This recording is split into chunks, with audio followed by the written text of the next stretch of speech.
Hello, fellow followers, and welcome back to the Physical Media Show. Sorry about last week. I was sick. Hi, guys. Sorry, I shouldn't do that. Hey, Mom. Hi.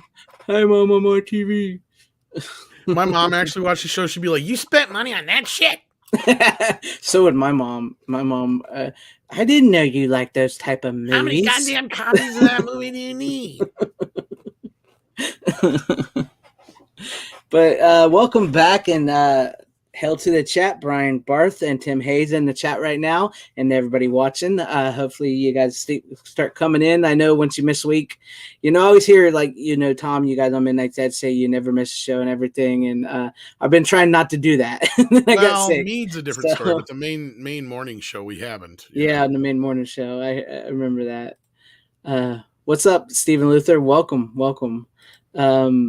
We have a lot of stuff to list through tonight.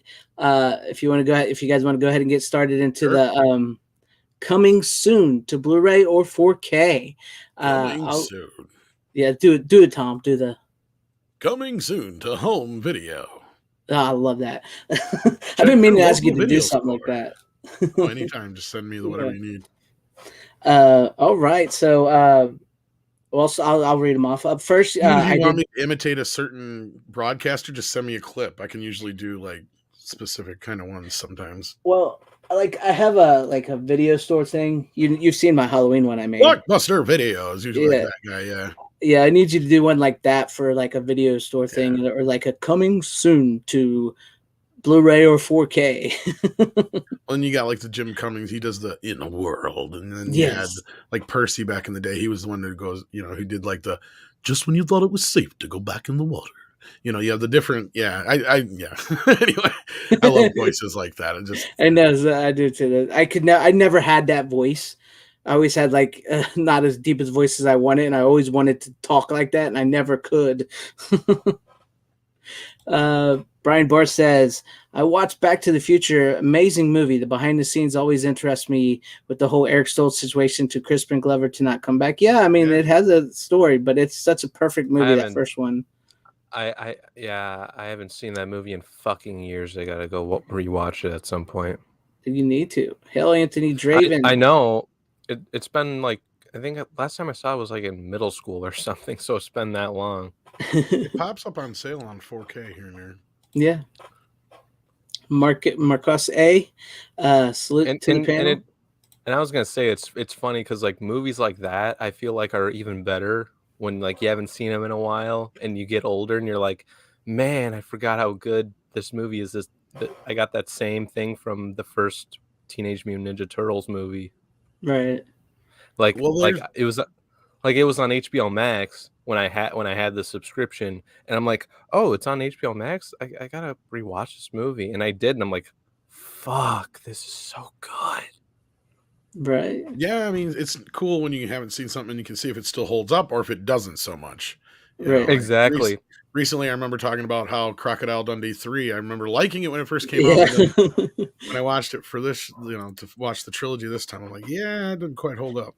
But like, Fright Night, which is a movie we're going to talk about here in just a second. I love that. That's a movie that holds up very fucking well, and I can't wait to see the 4K. I know there's been a 4K master for this, along with Krull and a few other movies that Sony's just been sitting on, so I'm glad to hear rumors, at least, that this movie's finally going to see the light of day. Yeah, we'll start there. So I did see that Tom Holland himself, the director, tweeted out, said he's excited for the 4K release. Oh, not the Spider-Man Tom Holland? No, not the Spider-Man, the actual director. Child's Play director. The Child's Play, Fright Night, man. So it hopefully we'll get that 4K, an announcement on when that will actually be available sometime. If I have to take a guess, unless it's coming real soon, probably not till October. I would say that too. It would just feel just right. Halloween, October, Friday night. That's what I'm thinking. So yeah. And also, while we're in the horror genre, which I did do a video on this release, but if you missed that, Texas Chainsaw Massacre is getting a Turbine German edition on Steelbook with four different slipcovers. Yeah, I have the Turbine Steelbook, which is the same Steelbook they're putting out, but they are adding HDR now to the 4K. The 4K I have now has no HDR on it. But we also got a counter announcement with that. But continue, sorry. Yes, I was going to bring up the counter announcement that Second Sight Films is also doing a Texas Chainsaw Massacre 4K. So, did you get a date for that? Because I couldn't find a date on that one. I found the date for the German release, but I did not find a date for that. It just says they put out a tweet that said later this year. Because I'm going to hold off on the German release because I already have it. So I got all whatever special features are probably going to be on it. Because I'm assuming all they're doing to this new version is just adding HDR. Yes, that's what I was assuming too. Being that it looks like the same exact, I think I even showed it on the show before. Yeah, he did. He was exact steelbook I have already. Yeah, he was like, it's exactly the same as the Blu-ray here in America. Disc, and yeah, it's the same damn thing. So I'll just wait for Second Sight and see what they do. Yes, and Hell Damn Blackroyd and HVP. Glad you guys could show up. I always find it strange that his best friend in Crocodile Dawn 3 was one of the guys hunting him in the Outback in Part 2. I never put the 2 and 2 together. That is, yeah, I never thought about that myself. I think it's just because he has his group of guys, but yeah. Yeah. And I don't think they're playing the same part, are they? I don't think so. I think they're playing different people, but I do think I don't know if I know that myself, but yeah. And hey, Boone, how you doing? Welcome. So we also will get. We also be going to get a couple steelbooks from Paramount, right? The Bridge Over the River Kwai and Lawrence of Arabia, and they will be 4K. Now, Lawrence of Arabia was previously only available in the Columbia set. I think those are both Columbia releases. Yeah, yeah, Columbia. I don't know. That's not Paramount. Yeah, I'm sorry. I don't know. I know what he's thinking of. He's getting ahead of himself. Yeah, I'm getting ahead of myself. I'm thinking about that. But yeah, that's pretty cool. Those are pretty cool releases. Yeah, a lot of people are going to be happy about Lawrence of Arabia because I think that was going for like a couple $100 or $100 because people were selling it separately from the set. Yeah. Yeah. And I think that leaves only A League of Their Own to be the only one left to be released separately, if I'm not mistaken, which this year or next year is the 30th anniversary. So I wouldn't be surprised if that doesn't come soon. Yeah. And and then River Kwai is the previous release, and so if you want the steelbook version of that, it's getting released the same day as Lawrence of Arabia, which I already have it, which sucks because that is kind of a cool looking. It is pretty cool looking steelbook, isn't it? I mean, maybe if I can find the steelbook for cheap, but I have a feeling those are not going to last long. Yeah, they're going to go quick. And that is a reference quality, even though it doesn't come from the original negative. That is a reference quality 4K because it was shot in 65 millimeters, so it is gorgeous. Yes, so that's one I actually do want to get pick up is Lawrence of Arabia, especially before it's gone.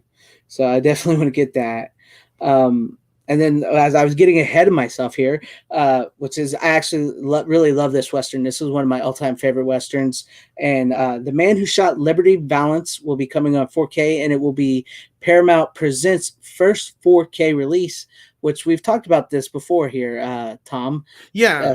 Paramount has this series of Blu-rays they've been releasing because they have done 4Ks, but they have this Paramount Presents line, which all the movies have been remastered in 4K, but they've only released them on Blu-ray.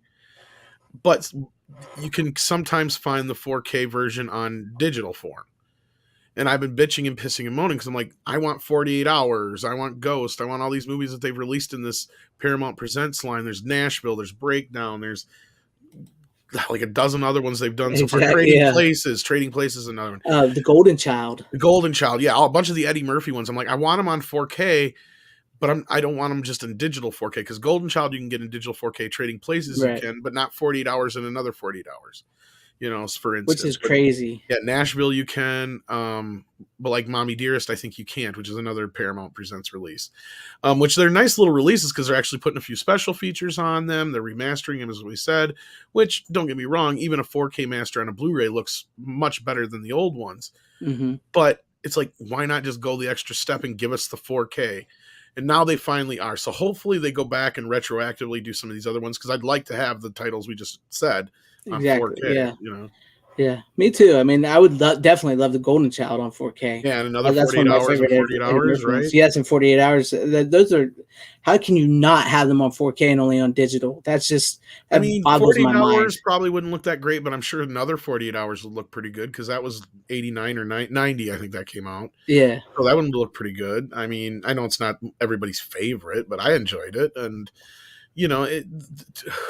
Trading Places is a comedy, but it would sell really well, I bet. And considering I'm sure Coming to America sold pretty good, I bet.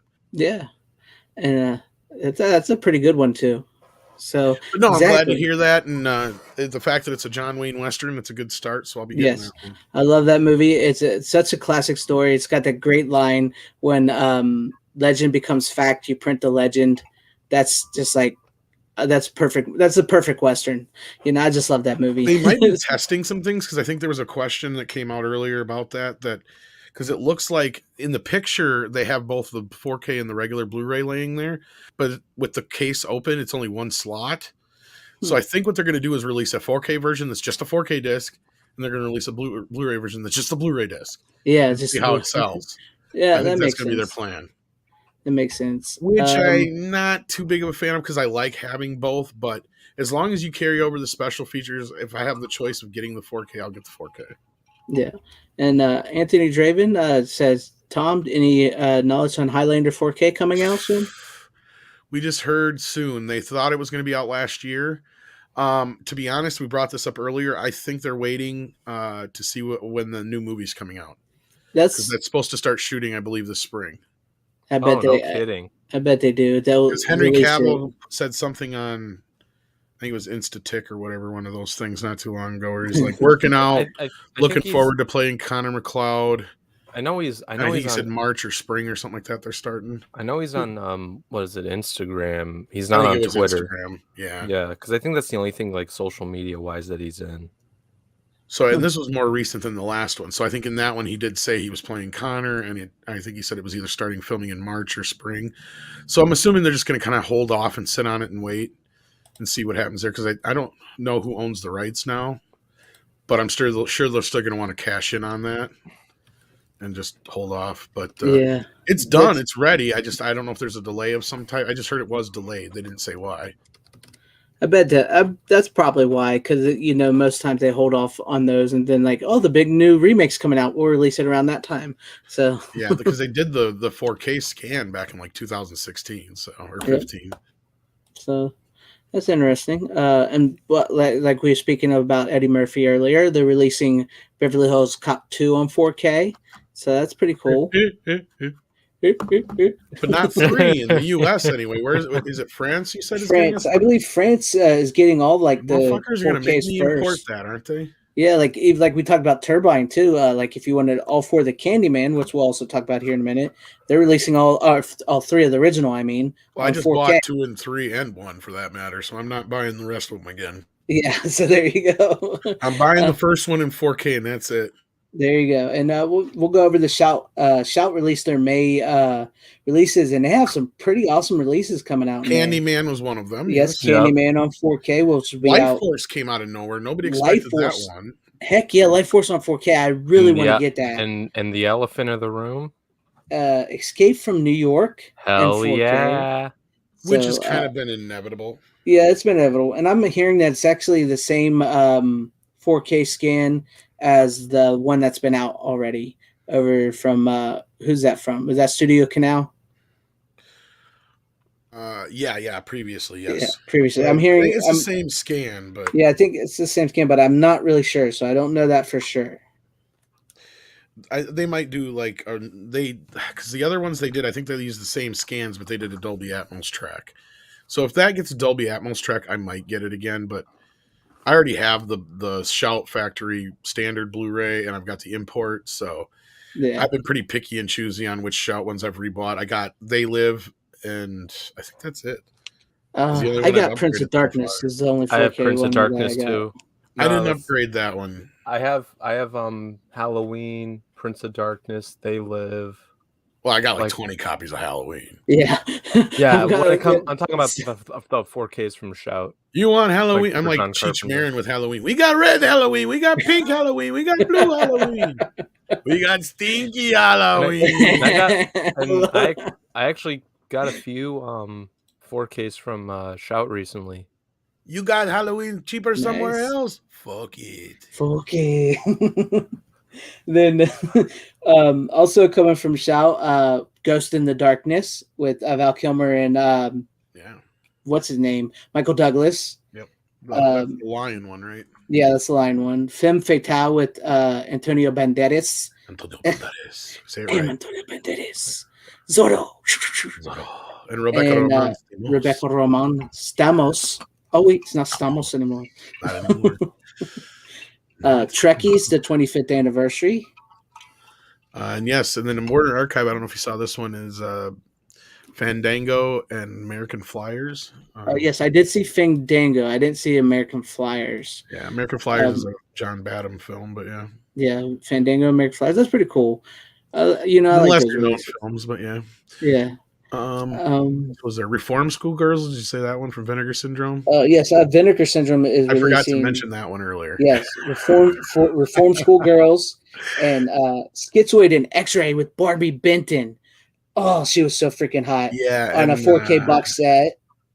Yep, Talons of the Eagle and Hard Rock Zombies. I'm not Slaughterhouse Rock. Is that a different movie or the same one? I believe that's two movies. Yeah, they're together in the same set. Hard Rock Zombies and Slaughterhouse Rock. That might be one I get. Of all the ones they announced, that might be the one I get. But you say Schizo's real good? No, X-Ray. X-Ray with Barbie Benton. I couldn't say if the movie was good or not, but I just remember she had a great rack. So because she lays on the table completely naked for like 10 minutes of the movie. So I mean, like, I'm kind of picky and choosy on which one of their box sets I get the set of, or I just pick and choose. Yeah, I kind of wish they would just release an X-Ray separate, personally. Well, it's not just that. They because you can get all 4 of these titles in their monthly box. Yeah, you can buy them separately. Because this is going to come up later when I bring up one of my titles today.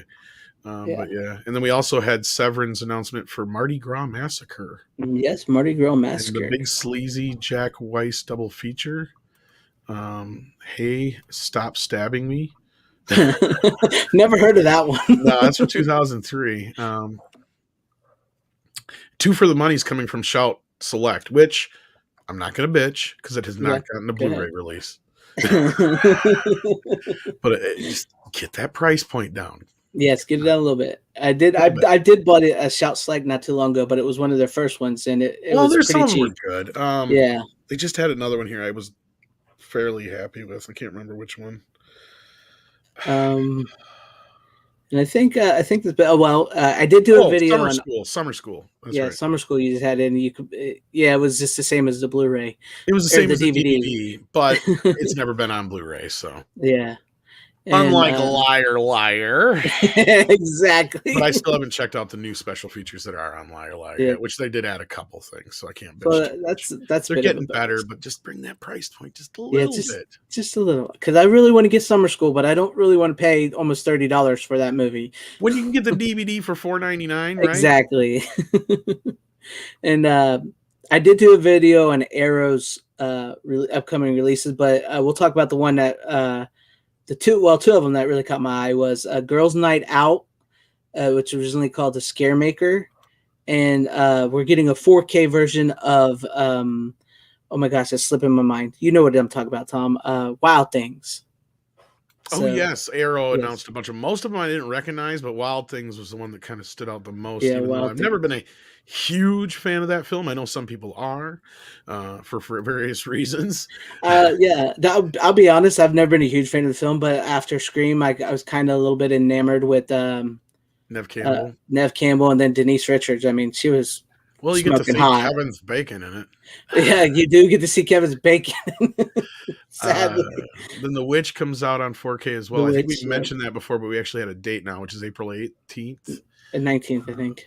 It says 18th here. Oh, 18th? Yeah. Okay. 18th. And then Eternal Sunshine. Yep, that's another one. I still don't think we have a date for that one yet, though.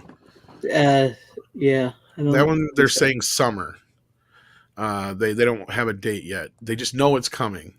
There was a couple other ones that were announced, I think, from Kino as well, that were Night of the Hunter and The Craft. The Craft is or Out of Sight, not The Craft. Out of Sight and Night of the Hunter. There's no dates yet, but they're coming. Yes. And of course, Out of Sight being the George Clooney, Jennifer Lopez, which is actually a really good film. Yeah, it's not too bad. I like that movie. It's kind of a tangential co-piece, not a sequel, but a co-piece to Jackie Brown, because Michael Keaton plays the same character in both. Yeah, actually, you know, and that they're you both from bring it Elmore up. Leonard novels, so I don't know if anybody who knows that or not, but yeah. And then Night of the Hunter, of course, is the famous film where the guy has love and hate on his knuckles. The classic horror film or thriller. So that one's, I know some people have been looking forward to. And I believe those are both 4K. So yeah, 4K releases. Because I'm pretty sure Out of Sight has a Blu-ray because I have it on Blu-ray. So, but it'll be nice to have it on 4K. So, I mean, we got a lot of good releases. The Craft. Oh yeah, The Craft on 4K. And that's May 17th. I don't mean to laugh. It's just that movie. I don't know if I'm going to. It's got an audience, but I never really cared for it. I don't know. Yeah. I'll get Wild Things before I get The Craft. Yeah, same here. I mean, like I said, I like Nev Campbell. Well, after the first Scream, and then I kind of just, that wears off after a while. But yeah, it was something. I haven't seen either of those movies. I don't think it was quite geared towards us three. That movie, not really. But The Craft. The Craft. It's not quite geared towards us. I've heard some people say that they liked it, and didn't they come up with a remake recently? There was a sequel boot. Yeah, sequel boot. I heard it was really bad. Whatever. Oh, I heard it was bad too. Oh yeah. Yeah, because there's a lot of women in our age group that do enjoy that film. Yes. And some men. Don't get me wrong. I know my brother really liked it, but he was all into that stuff. So. And I don't know if you mentioned these already. I don't think you did. The Killing and Paths of Glory. No, I did not mention early Kubrick. July 26th. Those are the dates on those. We mentioned them before, but now we have dates. And I think that's all the announcements, right? Besides Spider-Man No Way Home. Spider-Man, April 12th. Yep. And then we just have rumors. So. Yeah. So I mean, hey, right there. If you guys missed this segment in the beginning here, I will probably clip this and make it a video. Well, the rumors we have are Lady Bird from 2017. I think that's coming from Criterion. In 4K. It was nominated for Best Picture. Not real familiar with it. Smoking Aces, which is almost confirmed. We have a date. We released a steelbook picture of that. Yeah, there's steelbook images. There's all this shit out there, but they have yet to confirm it, even though we have a date and all this business. But yes, it's supposed to be coming May 3rd. And then, of course, Fright Night we already mentioned. And then the other big one was, of course, Sin City 1 and 2. Oh yes, Sin Shout City. Factory, I believe it was. Yes, from Shout Factory. I think it's Shout who's putting those out. If I'm not mistaken, shit! Right? I've only seen the first one, and I really fucking loved it. Yeah, I've never seen. Am I wrong? Was it not Shout? I think you might be right. I think it's Shout Factory. I remember posting. I remember seeing a tweet about it, and I posted in the group chat that Sin City was coming out, and then I later found out that the sequel was coming out too. It didn't say it was from Shout, so that's why I'm surprised. I think it is. It's kind of like how they did the Happy Death Day movies, because they announced the Happy Death Day movies on 4K, and then later on it was revealed to be Shout. But I'm pretty sure. I can't say I'm pretty sure, but I'm with you, Tom. I think I heard that it's Shout Factory doing both Sin Cities. Have any are there any Robert Rodriguez movies on Shout or Scream or whatever? No, but it matters more to do with who's the company that's doing them. Okay. Yeah. Because didn't both Frank Miller and Rodriguez direct the movie? Yes. Okay. Yeah. But I might be revealing something I'm not supposed to. Because Cursed was one of the more recent ones that Shout did. That's a Miramax film. Mm-hmm. And so are Sin City and Sin City 2. Yes. But because I kind of got pissed off, but I'm not really that worried about because I already have it. Because I believe Sin City 2 is not going to have the 3D version. No. But I have not been able to get a confirmation whether or not both versions of Sin City are going to be in 4K, because some prefer the chapter cut, or whatever you want to call it, where it's cut up into chapters and with additional scenes. That's the version I've never actually seen the sequel. Sequels. I've never seen the sequel either. It's kind of like me with 300. Like, I don't want to see the. But no, there's two different versions of the first film. There's the theatrical cut, right? Then there's a version where Robert took each individual story and cut them as like short films and added scenes into them. Yeah, I remember that. And so it's basically like a 3-hour cut of the first movie altogether. But instead of the scenes being all interspersed throughout the film, that you just get the one story, the second story, like the comic books. Yeah, I own a couple of them, so yeah. Yeah, and it's on the standard Blu-ray. If you have the Blu-ray, and they did release a DVD version of it back in the day. So that was the one thing I was trying to find out is, are we getting both versions? Yeah, Sin City 2 was not nearly as good. There is a couple of good bits in it, though. I do like some of the stories in it, but it's not nearly as good as the first one. But that's because they used all the good stories in the first film. Yeah, they did. That's what happens when you go right out the gate with the best stories. And then he even wrote one for the second movie, I believe. So, when you're writing a new story for a sequel, then you used all the good material in the first one. So, and I have the 3D version of the second film. And that's the thing is, if anything, it's one of those reference quality 3D movies because of the whole, I wish he would have went back and redid the first Sin City in 3D. I think it would look really cool because of the way it's done. And that was my third question going out to the masses of people that are, whatever you want to call them, my sources. I hate using that because people have made it sound so stupid now, but it's true. Was what is the master on these? Because even if they were shot on film or 5K digital, I guarantee they're 2K interpositives because of all the movie is 100% CGI overlay stuff. Right, like they do the black and white thing, plus the colorization, and then the polarization, or whatever you want to call all the stuff they do to the image to make it look the way it does. There's a they had to use computers for that, so I guarantee you, there's not a 4K version of the first film. Now, I think there is of the second film. I think they did master that one in 4K when it came out. I'm not 100% on that, so I'm trying to find that shit out yet, guys. That's the only other question I have on those. So, but they're coming. Yeah. And I think that to see Sin City in 4K, hopefully my hope, because those were ones I was thinking about. I'm like, they would look awesome, but yeah, that's what I thought, Dan. Yeah, but I think they were shot on the RE5Ks, or at least the second one was. I don't know about the first one that one was shot on. So that one might be forever in 1080p. If that's the case, then I'm not even sure why would we even bother. Yeah, I don't know if it's going to even get. We are going to get Pirates of the Caribbean and Glorious Bastards all over again. Which pisses me off. I forgot to take that back, so I'm stuck with that dirty back. That sucks, man. So I'm going to have to do a review just to justify having that goddamn thing at some point. Too. Is it supposed to be the worst Blu-ray ever? Is it? Or 4K Blu-ray ever? 4K, yeah. And before we move on into the showcase here, Brian Barth says, "How come 4K is so expensive while DVD is cheap?" There's a couple of reasons. Yeah, you're paying a little bit for the quality of it. Yes. B, because they take a little bit more to manufacture on both ends. They're thicker in a sense of they have more data on them. I don't want not an actual thickness, but like the amount of data that has to be crammed onto a disc. So the process is a little bit more fragile and takes longer. And the production side of it, like to put it together, a menu and all the stuff in the master for a Blu-ray is a lot more time consuming than a DVD. And same goes for 4K. It's even more time consuming for that. So all that stuff is factored into the cost. Now to actually manufacture it on the end result, it's the same. Like it takes them just about the same time to manufacture a DVD as it does a Blu-ray, as it does a 4K, probably that part. Yeah. But just the fact that the Blu-rays and 4Ks probably cost more. More work goes into making them. More end on the front end, and then more probably cost on the back end is what I'm saying. Yes. Sorry, it's convoluted, but hopefully that made sense. I get it. I understood it. I don't know about Runner, but I got it. Same thing with like CD and DVD. What about me? Exactly.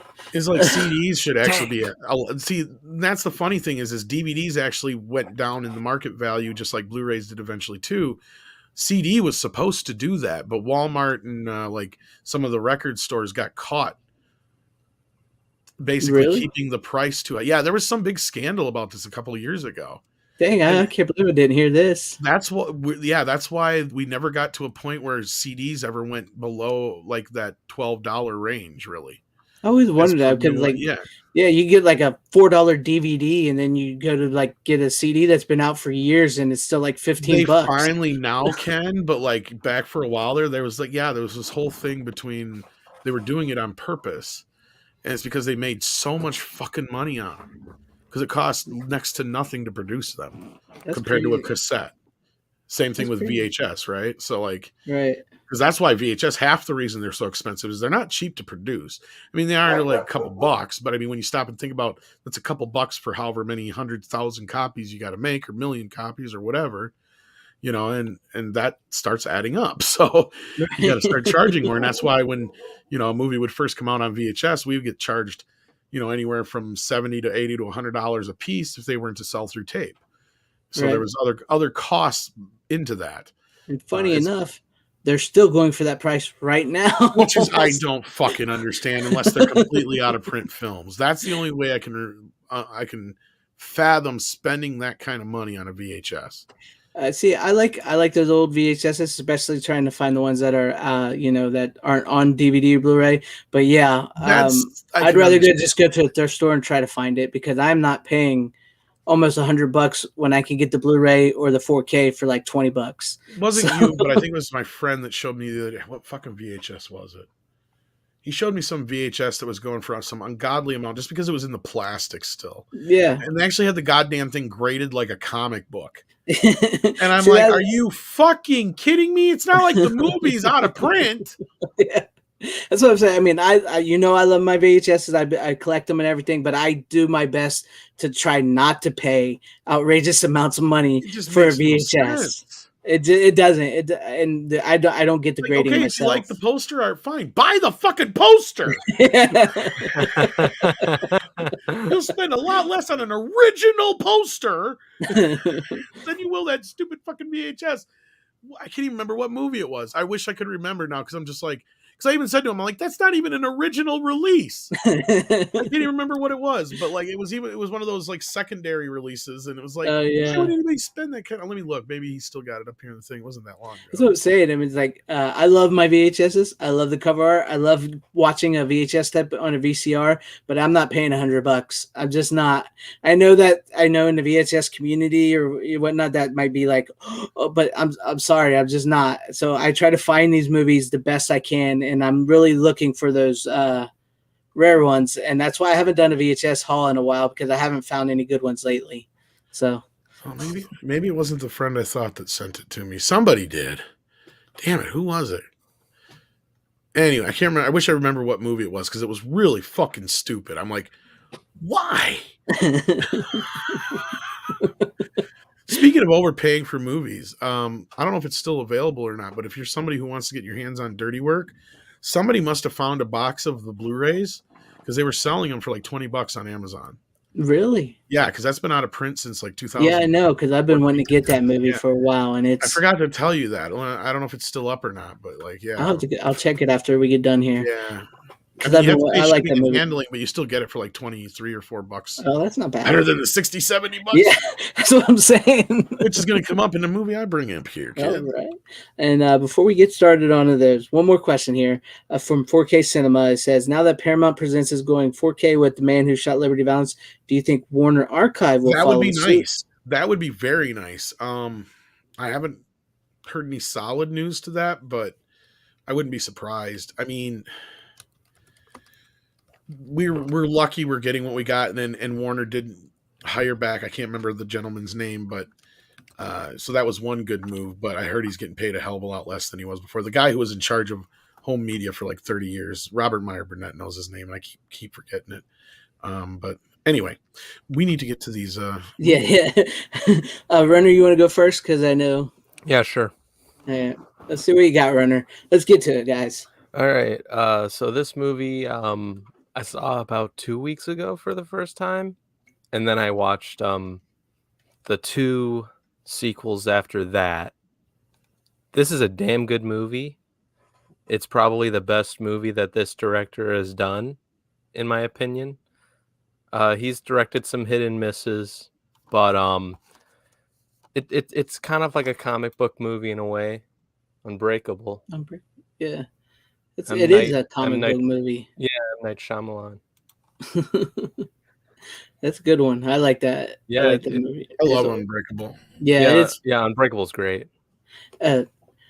For some people out there, this may be a hot take, but Unbreakable's better than The Sixth Sense.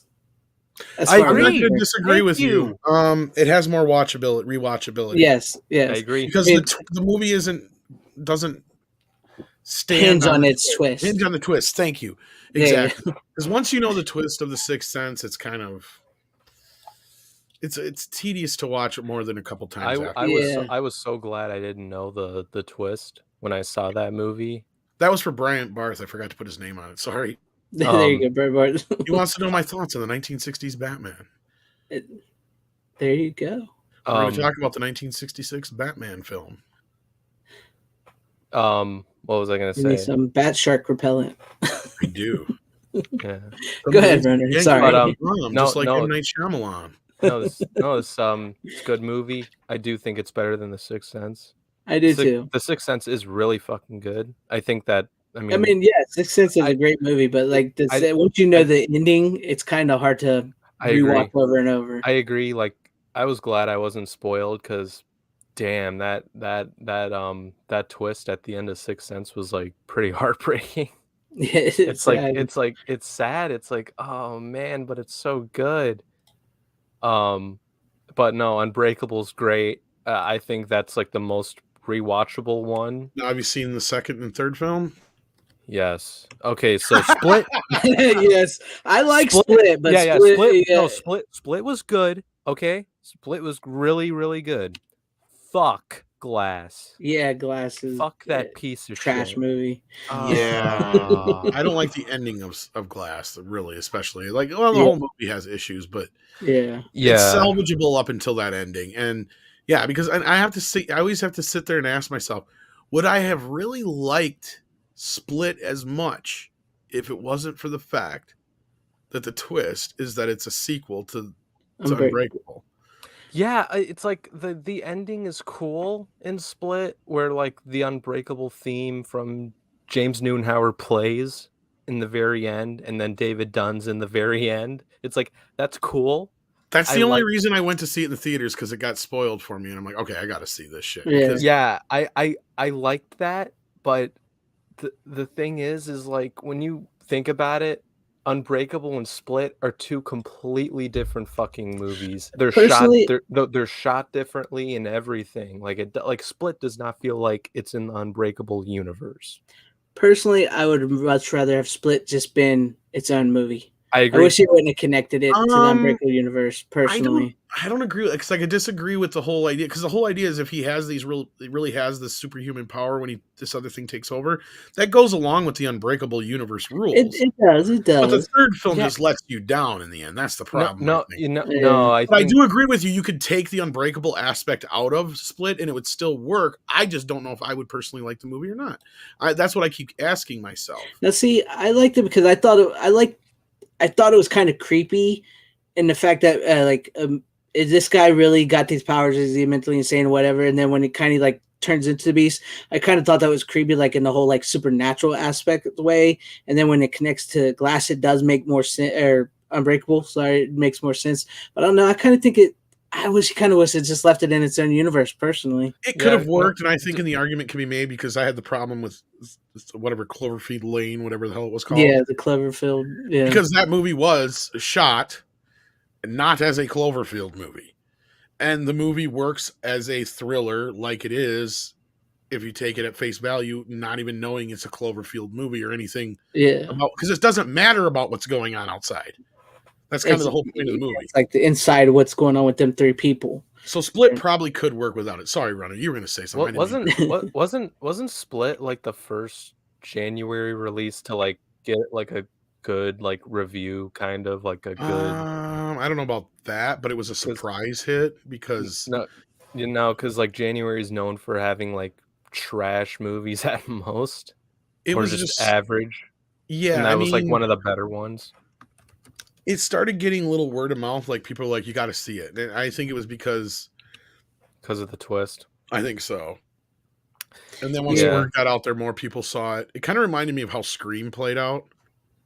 Yeah, I get that. Yeah, Because Scream didn't open to shit. Yeah, it my didn't do my much, and then it friends built up.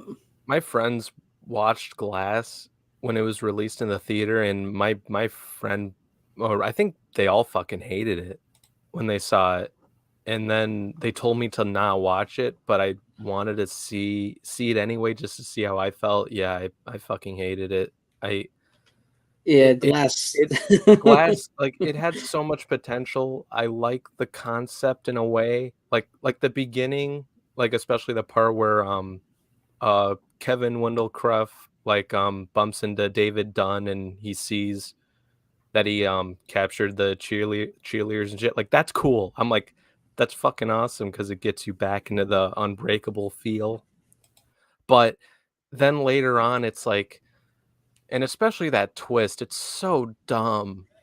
Like, what the fuck? Like, it makes the movie fucking irrelevant. It's just, yeah. It's such a Just cluster. stick with the Unbreakable. Yeah, it's such a clusterfuck. Like, Well, you can keep Split, but just don't watch Glass. yeah. Just No, keep don't. Unbreakable and Split, and then get rid of Glass. It ends at Split. I Yeah, just agree. create your own headcanon after that. Yeah, there you go. Like, and oh my god, the way that they all three of them die is so dumb.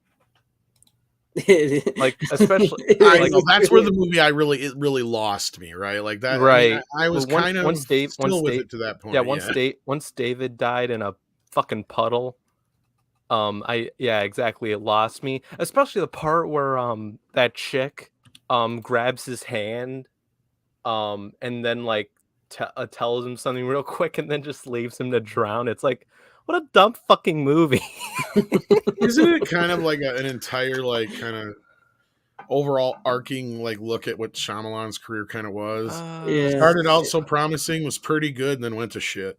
Yeah, right. And then it comes back with a surprise hit with Split, and they let him make more movies, and they're still crap. I think no. The reason Split was a hit for him, or was considered a comeback, was because that was one of his earlier ideas. Comeback.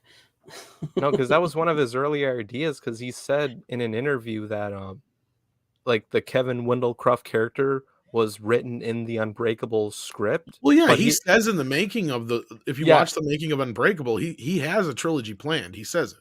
Yeah, but like, no, but he took it out because it because it would have been like too long of a movie or some shit. So we had to make a sequel with that or something. Us fans knew that there was more to this story. Like which version do you have there? You have the 4K or it doesn't matter. It's all, I think that's all the same special features as the old DVD. But like, you watch the making of that, he specifically says he has a trilogy planned. And obviously they did all these interviews before the movie came out because the movie didn't do as well box office wise. That's why they never did a sequel. And then his career took a shit. So even if he wanted to make one at that point, that's not happening. And he just basically tricked somebody into making the sequel because it's not even Miramax that made it. So yeah. And I also watched Signs recently. I thought it was decent. Signs is okay. That was kind of like Signs is like a sign of things to come. Yeah, it's true. It's like it was decent. I didn't like it as much. I never got through The Village. I never watched that Lady in the Water movie. Oh yeah, you're not missing much. I heard that was. I heard that wasn't good. The Happening is. I kept just saying, "What is happening?" It's the trees, man. It's the trees. I can't believe I went and seen that shit in the theater. I can't believe you saw it in the theater. I was like, nope, I'll wait, and then I was like, nah. I really got there. And like at one point, I literally said to myself, "So it's the fucking air that's killing people." I don't know what he was thinking on that one, honestly. Have you watched After Earth? After Earth? Yeah, that was a Will Oh, Smith. fuck Jaden no. Smith. Why would I waste my time for that? I've never No, seen that. I've never seen it either. I just heard that one was really fucking bad. Like, if I really want, like, if I was, like, let's just put it this way. If I was desperate for, like, a bad movie to watch, like, if I had, like, a gimmick on my channel where that's what I did, like, the whole thing they do on RLM, Red Letter Media with the... Yeah, RLM. Maybe then I'd watch it, but that'd be it. Otherwise, there's no reason I would waste 2.5, 3 hours or whatever it is of my life to watch After Earth, because it's a long-ass movie, too, isn't it? Yeah, it's I think it was like... Was it almost like 3 hours long? I think it's almost 3 hours long, yeah. Yeah, that's one of the reasons why I never watched it. Yeah, man. wasn't it a... Plus, it looked like crap. Wasn't it like a Will Smith thing, and he just brought M. Night to direct it or something? I think what it was M. Night was making it. He wanted to hire Will Smith's kid, but the studio wouldn't hire just Will Smith's kid. They wanted Will Smith too. So that's why Will Smith is in that kind of like hardly even their role or whatever it is. Yeah. He's in. I've never seen the film, so I can't speak. I've just seen bits. Yeah, I don't mean either. But yes, like I don't remember the exacts of the whole thing, so please don't quote me on it. But I know it's something like basically they used him to get the movie made. Yeah. Yeah. Or Will produced it or whatever, just so his kid could have a movie. Yeah. The same reason he bought Karate Kid. Pretty much. Must be nice to have a daddy who can buy you a fucking franchise. You know? I want to be the Karate Kid, Dad. Done. I want to be Space Jam, Dad. Oh, wait, that was LeBron. Never mind. That's LeBron, yeah. HVP says Tom's greater than Mike from RLM. I love that, even though we're from the same state, which is weird. Which is funny because the Plinkett voice, that's a typical, like, that's a voice we always used to do when we were kids when we made fun of the drunk guy. Because there's always that one drunk guy that would walk down the street in the middle of the night and be like, "Hey, you stupid kids, what the fuck are you doing out here so late? You're got school in the morning. Get your fucking asses to bed." You know, and that's what we would do that voice to each other all the time. So, like, when I heard that voice the first time, I'm like, holy shit. Star Wars Episode 1 is the most disappointing thing since my son. Holy shit. Have you ever seen that review? I don't think I've watched that one, famous, man. I gotta watch that. I kind of just fell into it afterwards. They rip into the prequels, man. Holy shit. That's cool, though. But I watched Star Wars Episode 1 with a group of cheerleaders, and they all promised one thing. They promised not to tell on me if I let them go. Classic. Oh, my God. What you got first, Tom? What's your first pick of the night? Oh, Lord. Wow. Followed up with that. Should we do, since we brought up Paramount and 4K, they've been releasing a few 4Ks, as we've mentioned. And one they kind of just nonchalantly released was Escape from LA, to a bunch of people's surprise, I guess. But I already have the digital version. So I'm going to give away a digital version of this. But they fucked up the 4K Blu-ray on this, kids. And up to this point, they don't have a program to exchange it. We do know that when they do release the fixed versions, it will have a yellow UPC, as Greg noted before the show. That was the same thing they did with Wrath of Khan. Yes. Yeah, you got it too. I got it. They did do an exchange program from what I remember. I just can't remember the specifics, but yeah. I think I had to send my Blu-ray in. Yeah. Sometimes you gotta do that. I'm not sure. I got a question. How's this stuff work? So, like, wherever you bought it from, do you just like I can't remember, dude. I really wish I did. Because I bought it from Best Buy. I was just wondering how it works with them. Go back to your Best Buy, see if they got a yellow UPC one yet. Otherwise, just see if you can get your money back until they do. Or they might not. Just if not, get some like notation from like the manager that the exchange on this is valid until they get the replacements, perhaps, because I think you only got 30 days. I don't remember if it's 30 or 90 days. I think it's only 30 to exchange something at Best Buy. It should say right on the receipt. Yeah. That's the problem. I need to find that receipt. I think I have it somewhere. Basically, what I would do is grab your receipt, go in there with it, tell them that there's a problem with it. You need to exchange it. Go look and see if because that's what they'll make you do, is go get it yourself. Go look on the shelf if the one still has the white UPC on it. Just go up there and explain to them what's going on. If you have your phone with them, try and find a place that explains there's an audio issue with the Blu-ray, the 4K Blu-ray, and they're going to fix it, but they haven't released. And you tell them, I'll find the thing for you and I'll send it to you if I can. All right, cool. If not, look it up and find it yourself. But like, if you could do it before I get a chance to, but like, that's what I would do. What if you already used the digital code? Because that's what I did. Fuck them. Yeah, they don't need to know. No, I wasn't sure. I don't think they give a shit. Yeah, right. I don't think they care. I just thought I'd ask. See, the thing with Best Buy is the whole thing about it is returning something that's opened. Yeah. That's going to be their bigger point of contention. So for you to be able to exchange it for one, you can be like, yeah, I can exchange it for this other one, but it's still going to be the same thing if it has the white UPC on the back, because they're supposed to change that to yellow for the ones that are fixed. Yeah. So if you tell them that, or at least prove it to, if they question, you can at least prove it by showing them whatever online. I think Bill Hunt of the Digital Bits brought it up, if I'm not mistaken. And hopefully you can work it out with them. If not, I can't remember. I'm trying to remember, but it's been like fucking 4 years or 3 years since I remember doing that exchange. I don't remember if I just happened to exchange it through Amazon and they sent me one with the yellow UPC, or if I had to go through Paramount. I don't remember. But I do remember I had to send my disc movie back. Was that? Wrath of Khan. Oh, Wrath of Khan. Okay. So I caught Wrath of Khan and now Escape from LA before. So I never bought them. So I never had to exchange Wrath of Khan. I just waited for the yellow tag. I wish I would have just waited now that Runner told me he got it from Best Buy. Yeah. Yeah, I got be that readily available. I got mine from Best Buy like day one, because I'm just like, yeah, another John Carpenter. Well, I suppose we should even say what the fuck up is. Oh yeah, go ahead, and then we got a. For those who don't know, yeah, it basically the center channel comes out of all the channels.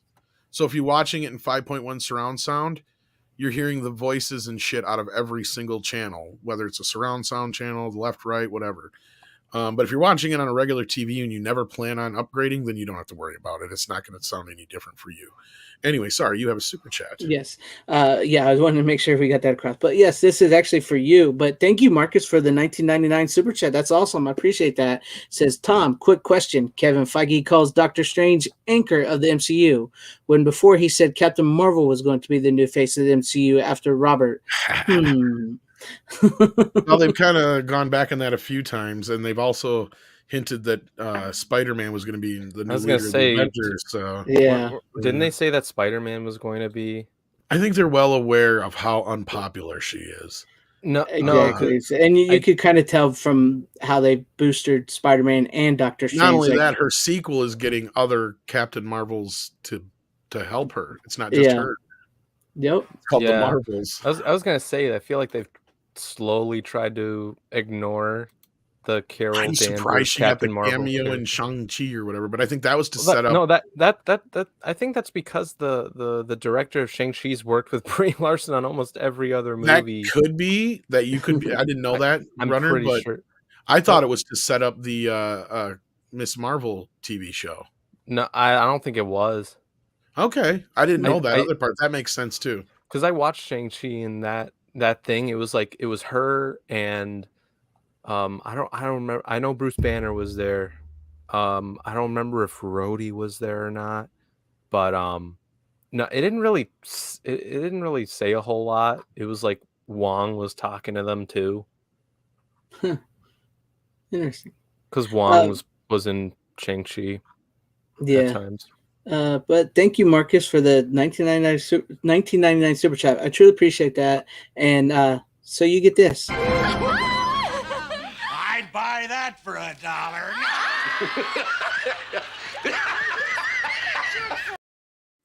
I just love the way that guy laughs at the end of that.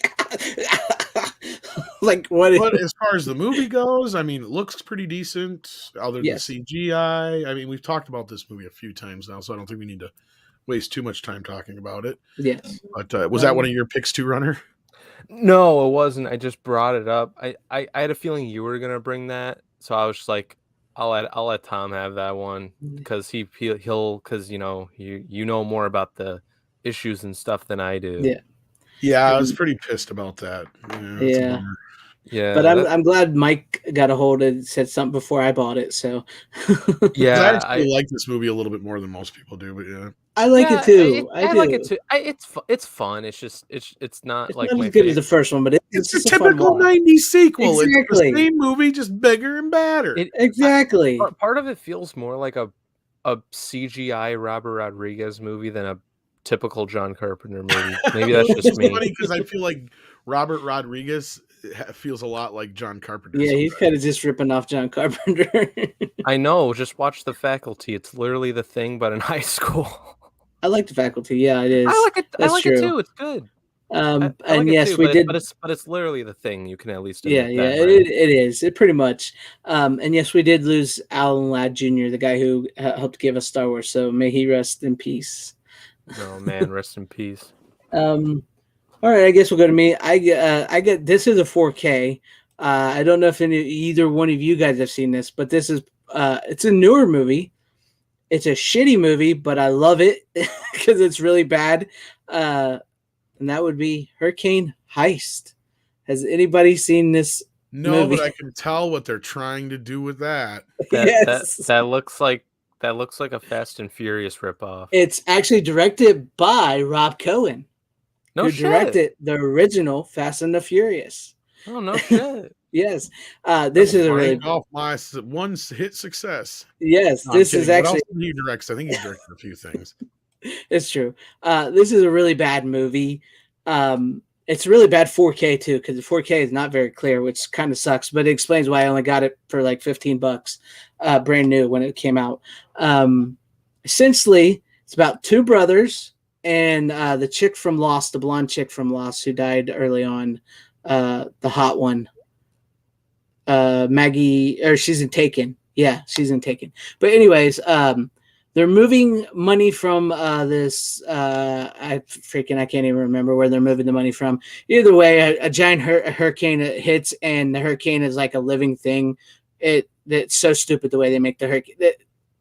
Anyways, and so these two brothers and the chick from Taken, who is an FBI agent, they work to stop these people who are stealing the money during the hurricane. So that's basically the plot of the movie.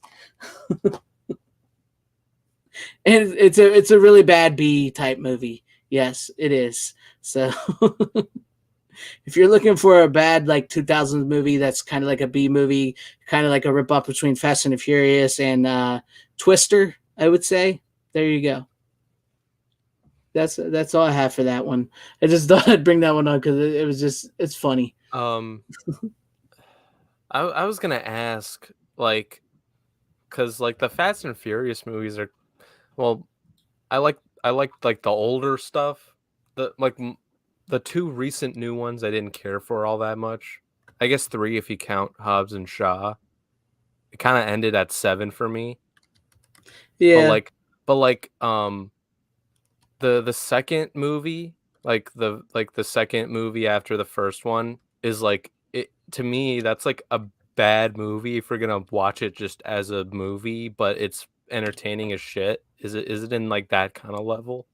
Yeah, it's. I mean, it's a fun movie. I mean, it's when I say it's a bad, crappy movie, it's just plot wise and stuff like that. It doesn't make sense, and the way they try to use the hurricane, and it just also it's like a cheesy bad B movie, but it's a fun watch. No, You know what I mean?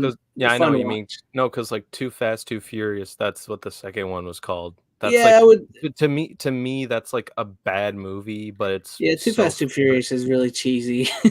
and I know it's cheesy as shit. Well, they almost killed that franchise before it became one. Yeah, they really did, didn't they?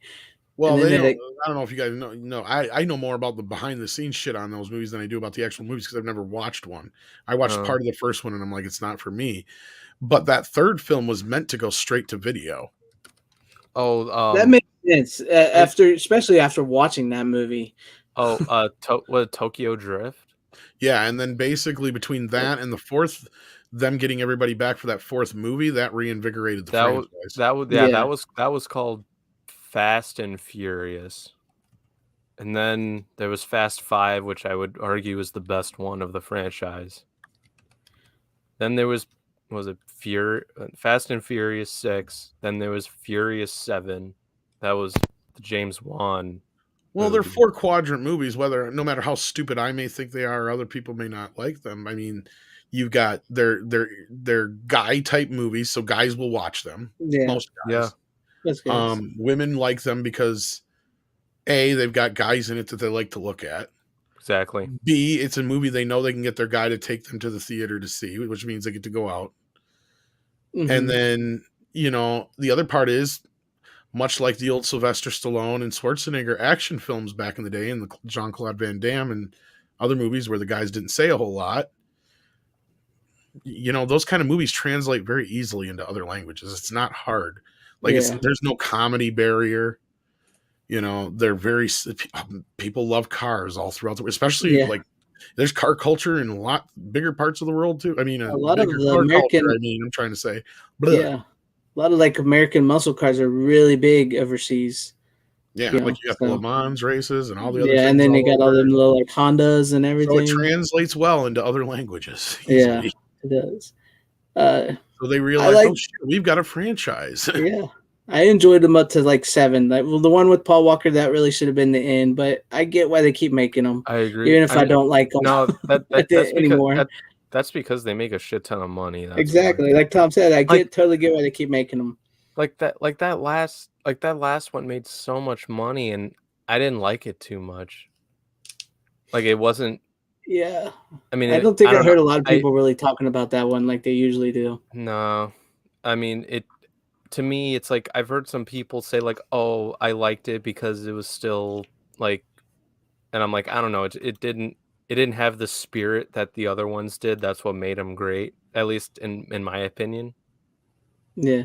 And I don't know, maybe it's because I just don't like John Cena as an actor. He was fucking horrible. I don't like John Cena at all. I mean, if you thought he was bad as Peacemaker, just watch I'll F9. be honest. When I watched Suicide Squad, I didn't think he was bad as Peacemaker. I thought he was funny and great, but I didn't come out of that movie thinking, you know what? That's the character I want to see in a TV show. I don't know. Yeah, exactly. It's I can't stand him. And from what I've heard, I watched the very end of that last episode, and it makes me all the more reason to not watch that show. You know what I'm talking about, right? Yeah, right? Yeah. But no, it is what it is with that. I mean, I didn't bother with that show. Really? They made the Justice League into a fucking joke. Good job, James Gunn. You fucker. But if you want to watch something similar, I like some of your movies, dude, but you didn't have to fucking do that. But if you want to watch something similar to I would put this in a category of early Fast and Furious sequels, like we were talking about, Too Fast, Too Furious, or Tokyo Drift. It's a bit cheesy. It's a bad story. It's the hurricane effects are crazy over the top, and but the 4K actually, it says it's in. Does this have HDR? Yeah, it says it has HDR and everything, and it's just not very good quality. But it was a fun watch, so I don't feel bad for spending $15 on it. That's not bad. Yeah. So, hail Cosmic Squirrel and welcome. Here you go, Runner. Did you say where'd you get that from? I bought it at Best Buy. So. Oh, okay. I was gonna say I wonder if you got it from Walmart, because I noticed Walmart, even though they don't carry a lot of DVDs and Blu-rays anymore, they've been making these obvious deals with these funky low-level fucking DVD companies lately. We're talking Asylum type shit. Right. I've noticed they get a whole fucking chunk of their area. I don't know if this is everywhere, but I noticed the one I go to. It's okay, I don't know what any of these fucking movies are, but I'm not watching Monster versus Lizard. Exactly. I know it's not Godzilla versus Kong. And they had Ape versus Lizard, or whatever the fuck it's called. Yeah, the Murder Squad I think was one. There are a bunch of generic movies, kind of like that Fast and the Furious ripoff thing there, and that's what made me wonder about that, because I'm curious who the fuck is pulling these deals, because that's wasted space as far as I'm concerned. And the sad part is, I know some stupid people who would buy these things and think they're good movies, or think they're going to get a good movie out of it or something like that, and they're not. But that one actually wasn't too bad. I mean, it's got a little more production value than you would I'm think. not trying to call you stupid, Greg. You knew what you were buying. Yeah, I knew what I was buying when I know exactly what you're talking about. I shouldn't even call them stupid. I should say gullible. Yeah, I know what you're talking about. It's when you stupid. No, I got to watch what I say. So. I get what you're saying. And it's like when you said when you had the video store and people would walk in and want to rent Transmorphers thinking it was Transformers. I never carried that shit in my personal video store, but yeah, when I worked at movie gallery in the mom and pop shops, I hated those fucking So movies. I get what you're Because saying. there was I know always you're not somebody who would be thinking that's what it was, and every time I'd have to tell them, by the way, this is not Transformers. Yeah. So I totally get that. A Sharknado's crossover with that movie probably would have been pretty cool, but it's actually taken pretty seriously, so it's not too bad. But yeah. So Runner, what do you got for us? Runner? Yeah. This is another movie I watched. Well, I watched this one 2 days ago, actually, for the first time. I actually enjoyed it. And this may be an underrated. Dallas. No. Part 2. I am going to freak out one of these days if Tom actually like guesses a movie that I have. That would be amazing one day. I usually no. Obviously pick the wrong thing on purpose. Yeah. I know, no, but if you actually like got it right, that'd be fucking crazy. I don't know you. I mean, I know you well enough to a point, but I know there's a lot of stuff you haven't seen, and sometimes you surprise me on what you like. So to be honest with you, I don't know if I could pick you. This may or may not surprise you, and in my opinion, this is the better Blade Runner. The Fifth Element is good, but no, it's not the better Blade Runner. No, I disagree. I enjoyed it more. I don't want to call you an idiot, but I mean I like Blade Runner, but it's not like a huge fan of it as most people are. I like The Fifth Element as if you look at it as it's like an elongated version of that short part of heavy metal. Yeah, sort of.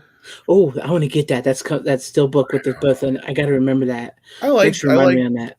How does it look? I have it, but I haven't watched it yet. Oh, the 4K.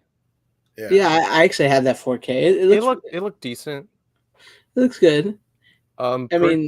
Pretty decent cast. Oh yeah, I like the movie. All right, it's fine. Yeah, Bruce Willis, Gary Oldman. He was very unrecognizable until like his name popped up, and I'm like, holy shit. Yeah, here you go, Runner. You're telling me Chris Tucker is better than Blade Runner? Corbin, my man. Corbin, my man. Oh, minus him. He annoyed the shit out of me. That's why this movie's not like. I mean, I like it for the most part, except for that. Like he annoyed the shit out of me. I forgot about him actually. I will give the fact that you're younger, so Blade Runner's older than that, so I could see why you probably like the Fifth Element more than Blade Runner. But I mean, and I like the. I can't say that. And I like the sequel to Blade Runner, but like I've never been like a huge Blade Runner fan as much as a lot of people, because like a lot of people like I've been hearing like, oh, Blade Runner's this masterpiece, and I'm like, not really. And I'm not saying this is. I enjoy it more. I get where you come from. I feel you. Oh, who else is in this too? I mean, what's Bruce her face? Willis, Tiny Zeus Lister, Mila Jovovich. That's her name. Oh, dude, isn't the guy that played Bilbo Baggins in the Lord of the Rings in that? He's the priest. Fuck. Which Bilbo from the Lord of the Rings? From the original, the Lord of the Rings. Oh, Ian Holm. Yeah, he's in it. I think. Yeah. Yeah, he's the priest in that movie. Oh, okay. Yeah, Ian Holm. Yeah. That's what I said. The voice of Vin Diesel and Gary Oldman. Yeah, but it is a good movie. It's a classic. Like that was in the 90s, I think. And I remember. Yeah, it was. They used 90s. to put on the DVD in like stores like Best Buy and stuff because of the special effects. You know what I think of when I think of Gary Oldman? Sorry, continue your thought. I'm so sorry. No, I was done. I just remembered they used to put on the DVD at like stores because the special effects, it really popped to help them sell TVs. So, oh, yeah. The thing is, whenever anybody mentions Gary Oldman, the first thing I think about is one thing: bring me everyone. Everyone. And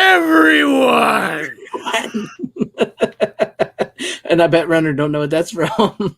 Good movie. Same director. I was gonna say I feel like I know what that's from, but I don't know. The Professional. Mm-hmm. Oh, I've seen a little bit of that movie. That's the Natalie Portman movie, right? Right. Yeah. But you liked it, and that's. I mean, it's good. It's good fun. Huh? I was trying to answer Runner. I said, yeah, but sorry, my kid was bugging me. That's why I didn't answer right away. Okay, yeah, because I've seen like a little bit of it on cable, but it wasn't like I don't like watching movies from like the middle when I haven't seen the beginning. So yeah, I like left, but that's on 4K now, and it actually had a steelbook. That was a Blu-ray steelbook, though, right? I got the 4K steelbook. Oh, I think. Pretty sure because I got the original Blu-ray, and then because I remember seeing it on steelbook, I think on Best Buy, but it was only Blu-ray. I'm pretty sure. I would have known if it was 4K. I think that's where I got it from. They probably sold out of the regular 4K ones or whatever. Got it. Yes, but Lilu multipass, so I mean, it's a good movie. I've always enjoyed that movie. It's got some good action scenes. Didn't you show it once? Yes, I did. I showed it once before on here. Yes. But yeah, it's kind of based off of the same world as that stupid movie that came out not too long ago with Rihanna was in it. What was that movie? What movie was that? Who else is in it? Dane DeHaan. Valerian. Yeah, Valerian. It's not. I don't think it's the same universe, but it's sort of like from the same comic book people that made that. Is it? Yeah, it's like a French. I'll be honest. The Fifth Element, I didn't think I'd enjoy it as much as I thought I would. Valerian. That's what I said. Yeah, he's on a delay again, I think. No. I heard you. His brain's on a fucking delay. No. I heard. I'm not on a delay. I just didn't know what you were talking about, and I'm like, oh, I heard of that movie before. Yeah, it's got some really cool special effects, but the movie sucks. Yeah, of the special effects are good, but its movie is horrible. Really cool practical effects and some other stuff. Yeah, Cosmic Swirl. Yeah, I heard it was. Yeah, I heard it wasn't that great. Well, Andre made us read a couple of the comics before we saw the movie, and then he made us go watch the movie. And let me tell you, that story could have been something. It's basically like Star Wars but it's about a noir detective. Yeah. And in the comic book, the character is more like basically like kind of, but like more like it would have been played perfectly by a young Bruce Campbell. That's the type of snarky, good-looking type of guy he's supposed to be, not Dane DeHaan. Yeah, I didn't buy him. Yeah, when I was watching that movie, I was like, this dude is clearly playing the wrong character.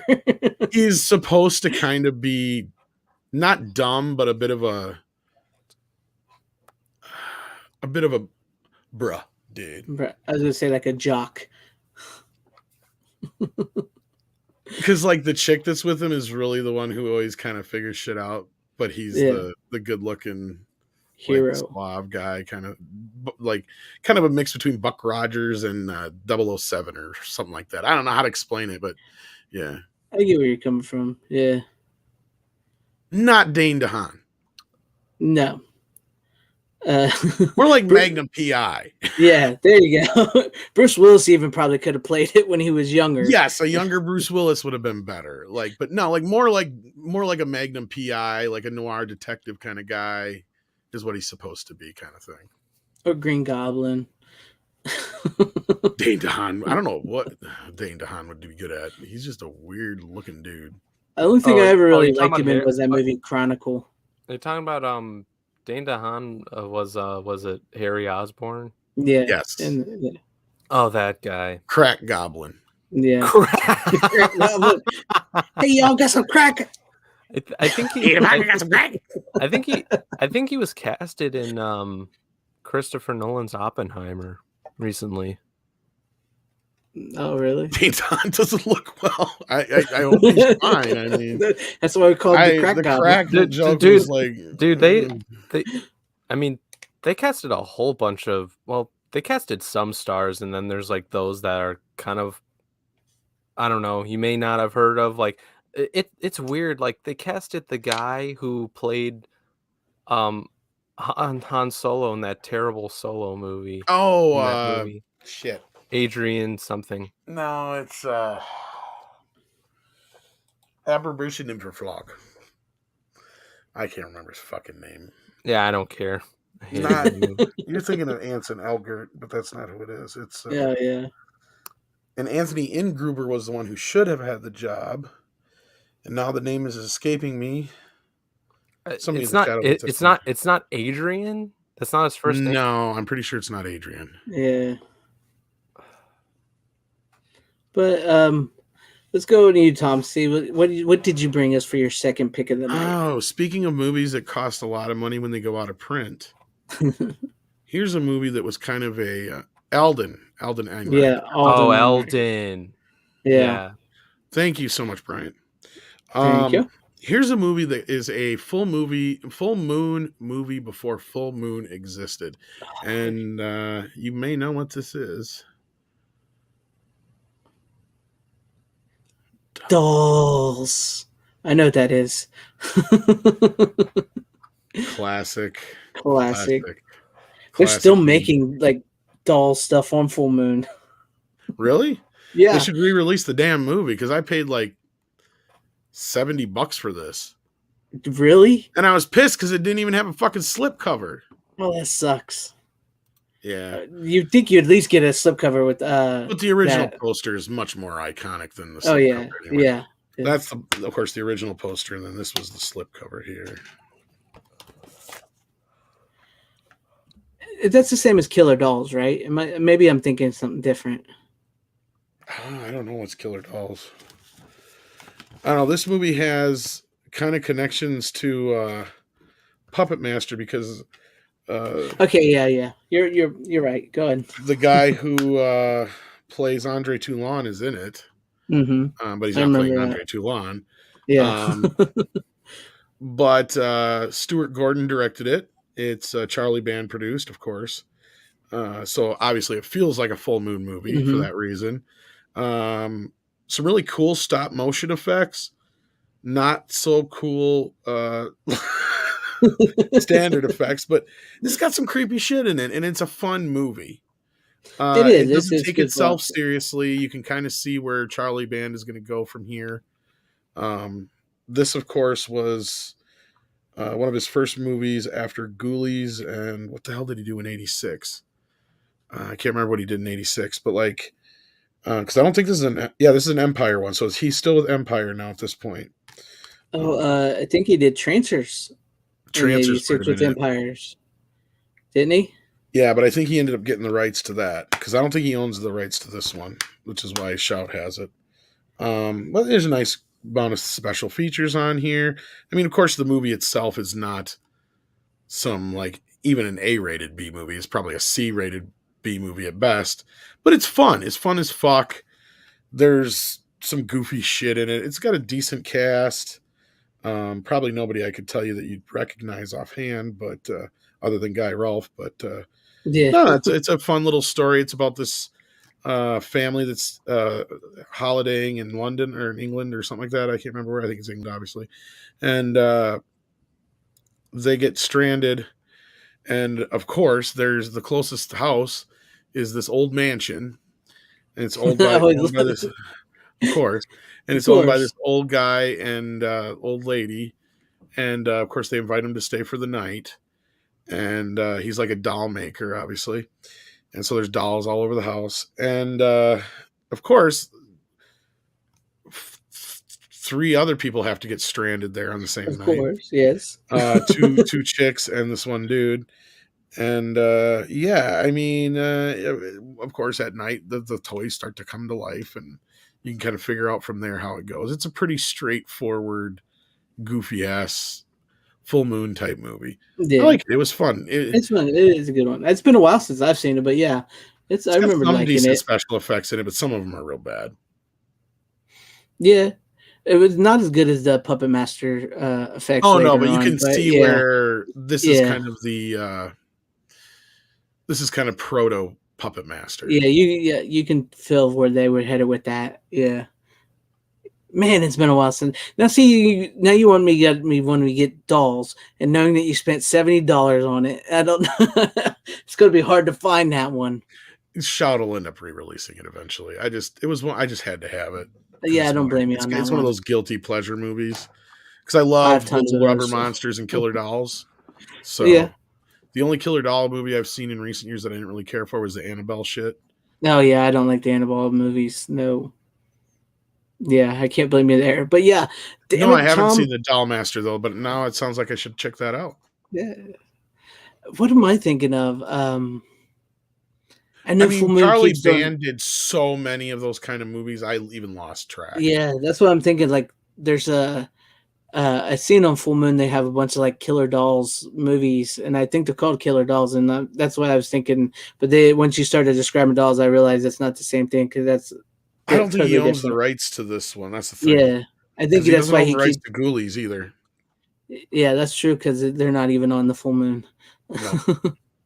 Yeah, but damn, that sounds like good. I'll have to. I think I might watch that this weekend if I can find a way to watch it. It sounds Well, like and something. it almost feels like because like Puppet Master 2 almost Mm-hmm. feels more like a sequel to Dolls than it does Puppet Master. Yeah. Because the thing with Dolls is like the dude turns people into dolls. Right. So and that's kind of what part of Puppet Master 2 is all about. And it does have so many like crossover similarities, even though it's not exactly the same, that like it does feel like this was the germ of the idea that like maybe even Charlie wanted to make Dolls 2 and he couldn't get the rights, so he just made Puppet Master instead. That makes sense. I bet that's what he did. Or Puppet Master 2 was originally a Dolls 2 script or something like that. I could see Yeah. That makes sense. That would explain a lot actually on some of those. But yes, that's a great pick, Tom. You know that's up my alley right there. That stuff right there, and that's kind of goes along with a sort of, well, no, it's not killer dolls, but it's a '80s horror movie that I doubt you guys have either. I doubt maybe you've never seen this one too, Tom. That I'm about to bring up. I have The Unnameable. Well, it's unnameable. How would I know what it is? It's H.P. Lovecraft's Unnameable. Oh, so it's got Cthulhu's in it. No, actually, it's just a chick in a giant rubber suit. That's all it is. How old is it? From 1988. Sold. And it's a really good. If have you ever seen Night of the Demons? I have it, but I haven't watched it since forever ago. But you know what Night of the Demons is about, right? Kind of, yeah. Yeah, where they get stuck in that place and like a demon possess them. Well, this is similar in that aspect. Is there's this unnameable creature. It's a female, and it's locked in this old house. And they start with the backstory in the past, and it gets locked in the house. And then flash forward to the 80s, college students. One dude's telling the story about it, and they're like dared to go into it. And guess what they do in the middle of the night? And they go into the house, and this thing breaks loose and starts killing them. Of course they do. Yeah. So, and it's a really great cheesy 80s horror flick. The rubber suit, like you said, like rubber monsters, they do a really good job with the chick in the suit. It looks really good. And wait, you said monsters plural. Monster. I'm sorry, it's one monster. Damn. One monster. I wish it was multiple monsters. Well, technically, I don't want to spoil the ending, but technically, there's. Like I said, once you said rubber suit in 1988, I was sold. Yeah, it's a rubber suit chick. It's nice. If it's pre-2000, I'm at least 95. I'm there. Yes, this is a really good one though. And if you're into the H.P. Lovecraft, if you know anything about that, they do bring up a little bit. They have his stuff. Miskatonic University is the college they go to. They get the Necronomicon is in the movie. Well, it's funny. That's all kind of like I say. There's a bunch of connections to like Evil Dead, and then Not only that, there's connections to Puppet Master and Reanimator, which are technically in the same universe because they use the same serum. And yeah. So this movie goes right along with all those movies, and I'm surprised not a lot of people have heard about this. To be honest with you, it does have a sequel. For some reason, the name does sound familiar. Who's in it? Nobody really. Anybody worth a shit? No. Okay. Is that the original poster? Yes, the front of it is the original poster here. Okay, because that is the original poster. It doesn't look quite familiar, but I don't think this is a reversal. Yeah, I don't have a reversal. Okay.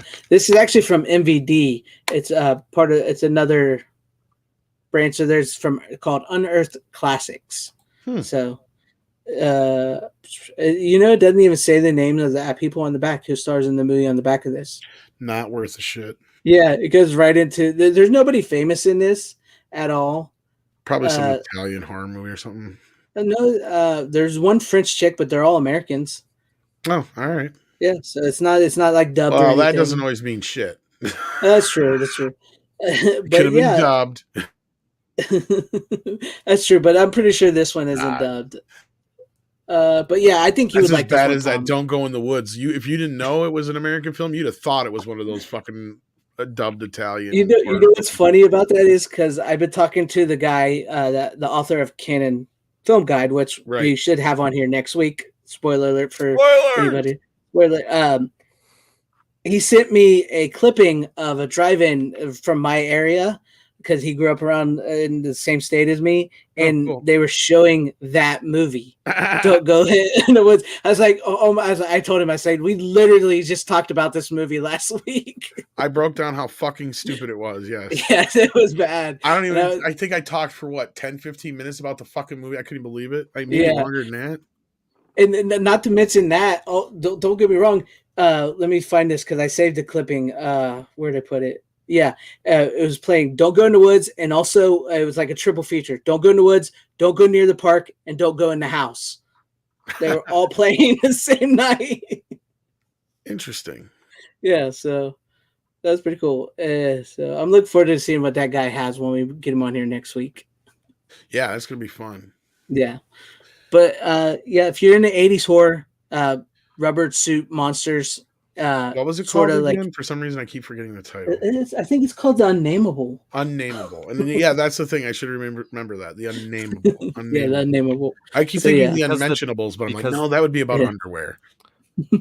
Because the title's unnameable, that's why they named it that way. Yeah, the creature is supposed to be unnameable. It's a creature of an unnameable source, so that's what tempts the college students to go in there because they think the story is bullshit, and they're like, "Well, let's go see if there's something unnameable in there, shall we, Muffy?" How many times are you gonna say unnameable? I don't know. It's unnameable. But enough that I finally remember. They say it ever, and there is a sequel to it. There's a part 2 of it, which I don't have. So I haven't seen the sequel yet, so I need to find that. Yeah, and HVP, I'm well aware of the movie Doll Man, but I've only really seen Doll Man versus Demonic Toys, and it sucked. Yeah. So, Runner, you want to show your last thing because I know you got to go. Yes, I do. So sadly, see what you got. This is another one I watched recently. I got on 4K on Best Buy. It was from Shout.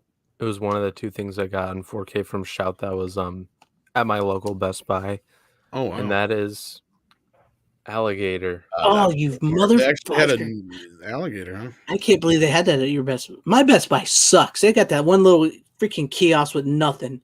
I got it, but I haven't got a chance to watch it yet. So. Yeah. Have you seen it before, Tom? Like when I was a kid. Oh, okay. They have the TV cut on there too. They do. I watched the theatrical cut on 4K. This is a damn good 4K transfer, actually. Really good. This is you've seen it before, right, Greg? You've had to. Right? No. Yeah, it's like Tom. It's been years, so I couldn't really talk a whole lot about it. Because I seen it on TBS as a kid. And I was like 6 or 7, probably. This is definitely in your alley. It's like a Jaws ripoff, ain't it? Basically. Yes, yes, it is. Literally, the score, like when there's the POV shot of the alligator, and when the score plays, I'm just like, you're literally doing Jaws, but an alligator.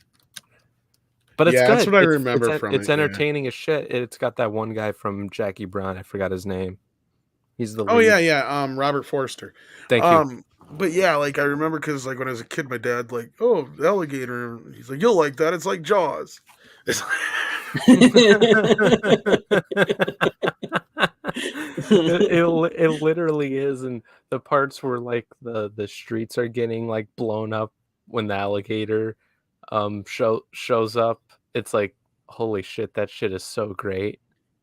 I didn't get Alligator 2 though, should I? I that wasn't at the Best Buy, but that's only on Blu-ray, I believe, right? Yeah, that but one's only on Blu-ray. I'm trying to remember if I've ever seen that one. See, I vaguely remember parts of Alligator. Where's I don't Mike when remember you need part him? 2. What was that? Sorry. Where's Mark when you need him? Yeah. Or Mike. Or Mike. Did I say Mike? I said Mike Yeah, the you first time, said then Mark. I said Mark. Mark. I said Mike, Mike. the first time, Mark the second time. I knew who I meant. I I am half awake right now. Yeah. I think we all kind of just froze there. So any final things? I gotta get going. I gotta get going though.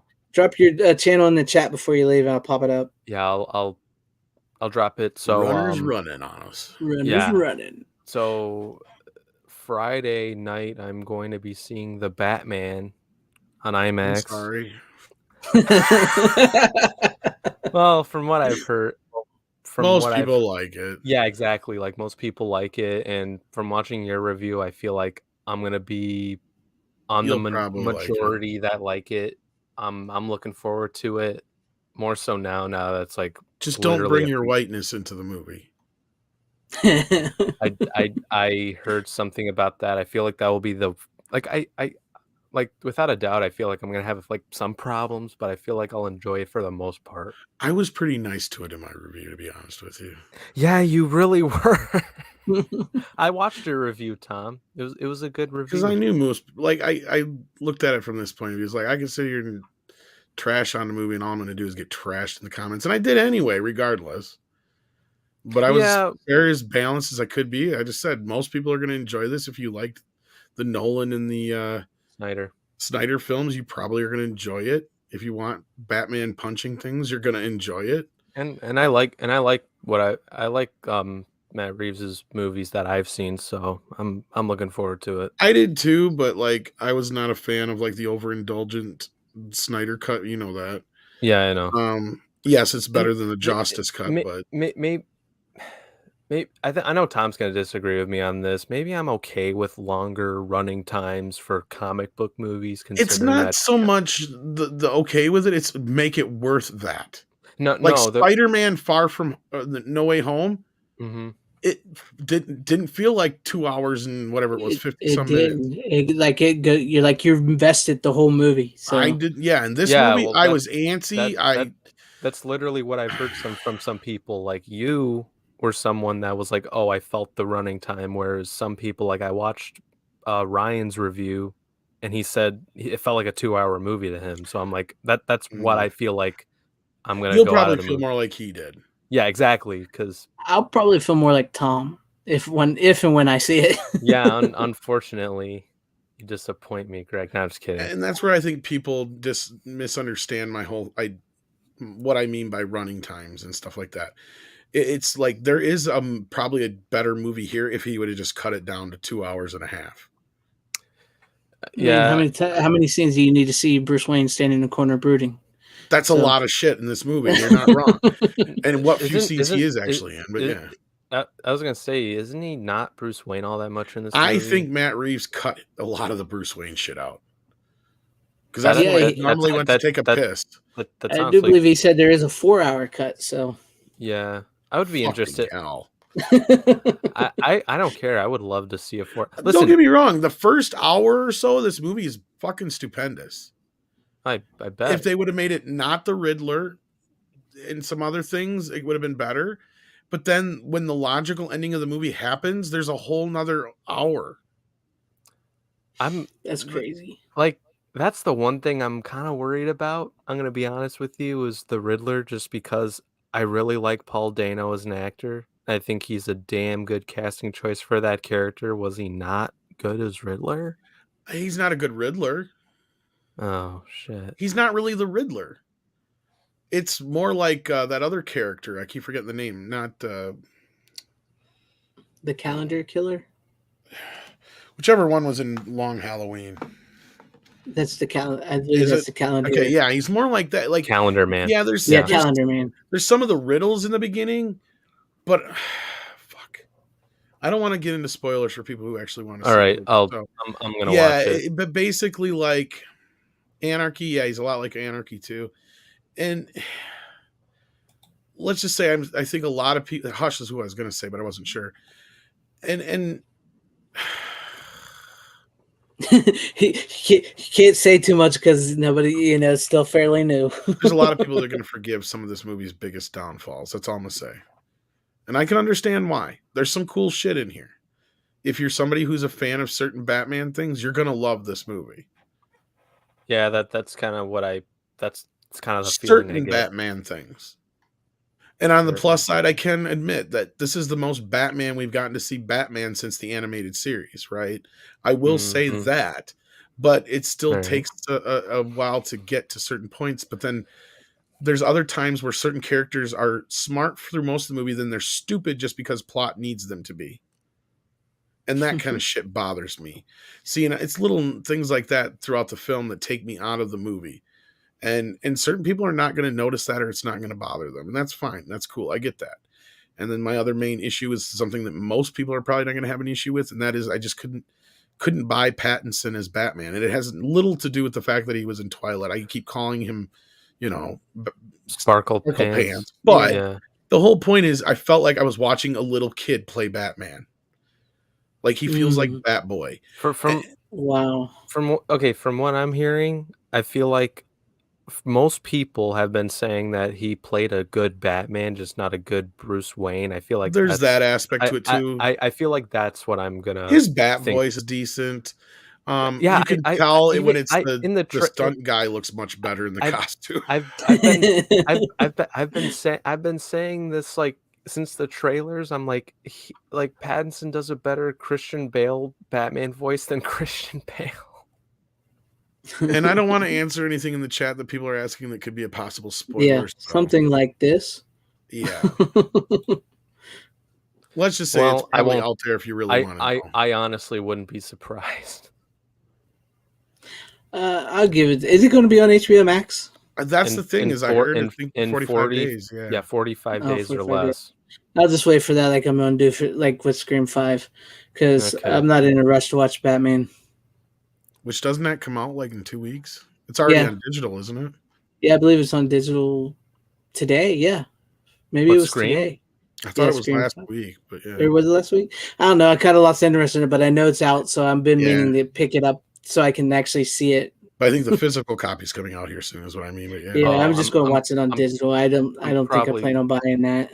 No, me neither. I'm probably going to watch it on digital too, because we're going to do that Scream stream still, right? Yeah, we'll do it one day. But like I said, I lost interest in that movie. I mean, you guys might like it better than I did. I'm a cynical fucking bastard. I don't know, Tom, man, because I don't know. I feel like I I like the first 3 movies, and I hated Scream 4. And it just, from what I've seen and what I've heard about this one, nothing like really. I honestly haven't been spoiled about it, so I don't know who the killers are and all that. But it's just what I've seen. I kind of just have lost interest. If you didn't like Scream 4, it covers a lot of the same fucking ground. Exactly, that's what I'm thinking. So, not even as well, So like, yeah. So we shall see. Like Dan agreed with me. Yeah. Yeah. All right, but other than that, I gotta go. All right, drop your channel in the chat. And yes, but my just like my review's probably not gonna drop until like Saturday, just because I'm seeing it at 10 p.m. All right. So yeah, I'm gonna see it in the dark. So that's kind of the theme, That's gonna be a late night. Late night. I'm the reason I'm seeing it that time. No intermissions. I don't give a shit, dude. I watched like first day when I watched the Snyder Cut. I watched it in one sitting, no bathrooms, any of that shit. That was fine. No pausing. I don't mind a long movie, but it's got to be worth it. Like like Lord of the Rings type worth a long movie. So this is what. No, I was gonna say this is what you got to do. Just take a piss 2 times before you see the movie, and then you're good. And don't drink too much. Get running, runner. You got to go. All right, bye. You better get going, man. See you. Have a good night, man. All right, my last pick. All right, what do you got, Tom? Well, speaking of Vinegar Syndrome. Oh, Drop Dead Fred, you get it? How's it look? Pretty good.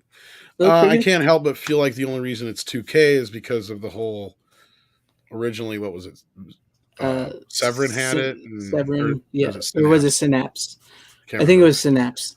But yeah, it's looks pretty good.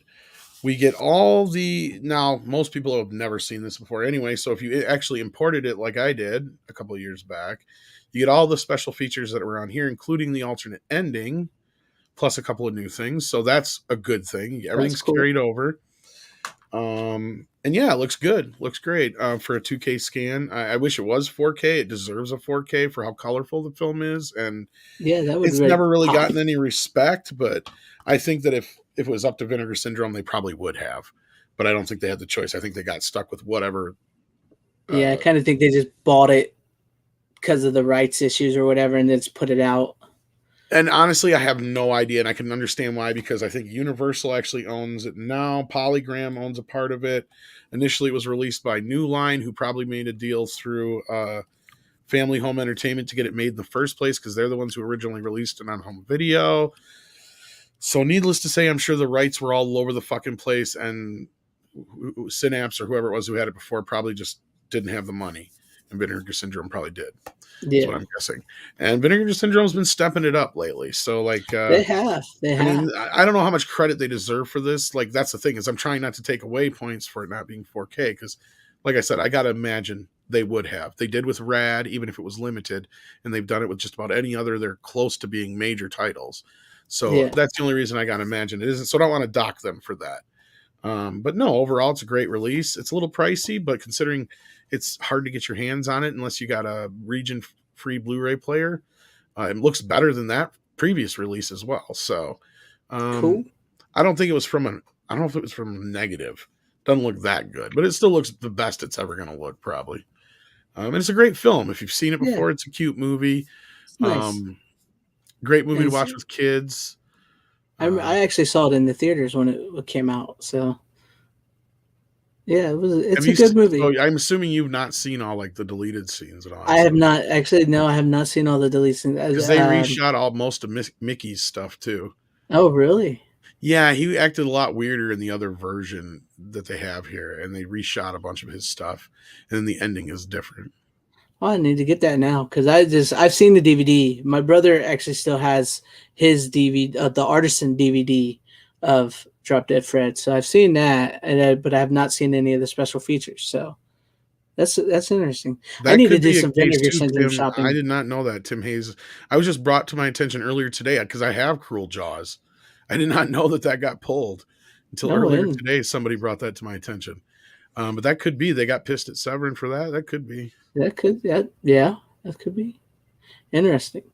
But yeah, I need to do me some Vinegar Syndrome shopping. Maybe when income tax comes in, I might do me some shopping. And what happened to intermissions, Bryant? Basically, studios decided they wanted more showings during the day, and having intermissions made that less possible. Yes. I get it, man. I tend to agree with like you guys in Script Doctor with the unwritten law of how movies, the running times. And again, it's not a rigid thing, but it's like you need to give me a good reason. Exactly. As I'm saying, I don't mind watching a 3 or 4 hour long movie as long as you like. If Lord of the Rings, I don't mind that. But Batman, it justifies. I really don't think Batman needs a 3 hour. Heck, I'm a huge Superman fan. I wouldn't sit through a 3 hour Superman movie. Well, and there's the 3 hour TV version, which is pretty epic. And yeah, well, that's like I'm saying. Like if I'm going to a theater, 2.5 hours, fine. 3 hours, I'll watch it at home. Well, even if it's something like again, it just depends on what it is. It needs to justify the running time. Like that's why I brought up Spider-Man, because that is one of the longer running ones. It's like all this stuff that happened, there's a lot going on in that movie. This movie, there's a lot of scenes where it's just establishing in slow-mo and people rehashing what just happened in the last scene. Some of the just brooding in a corner, like you said. I could kind of tell from the trailer that we were going to get a lot of those scenes in that movie.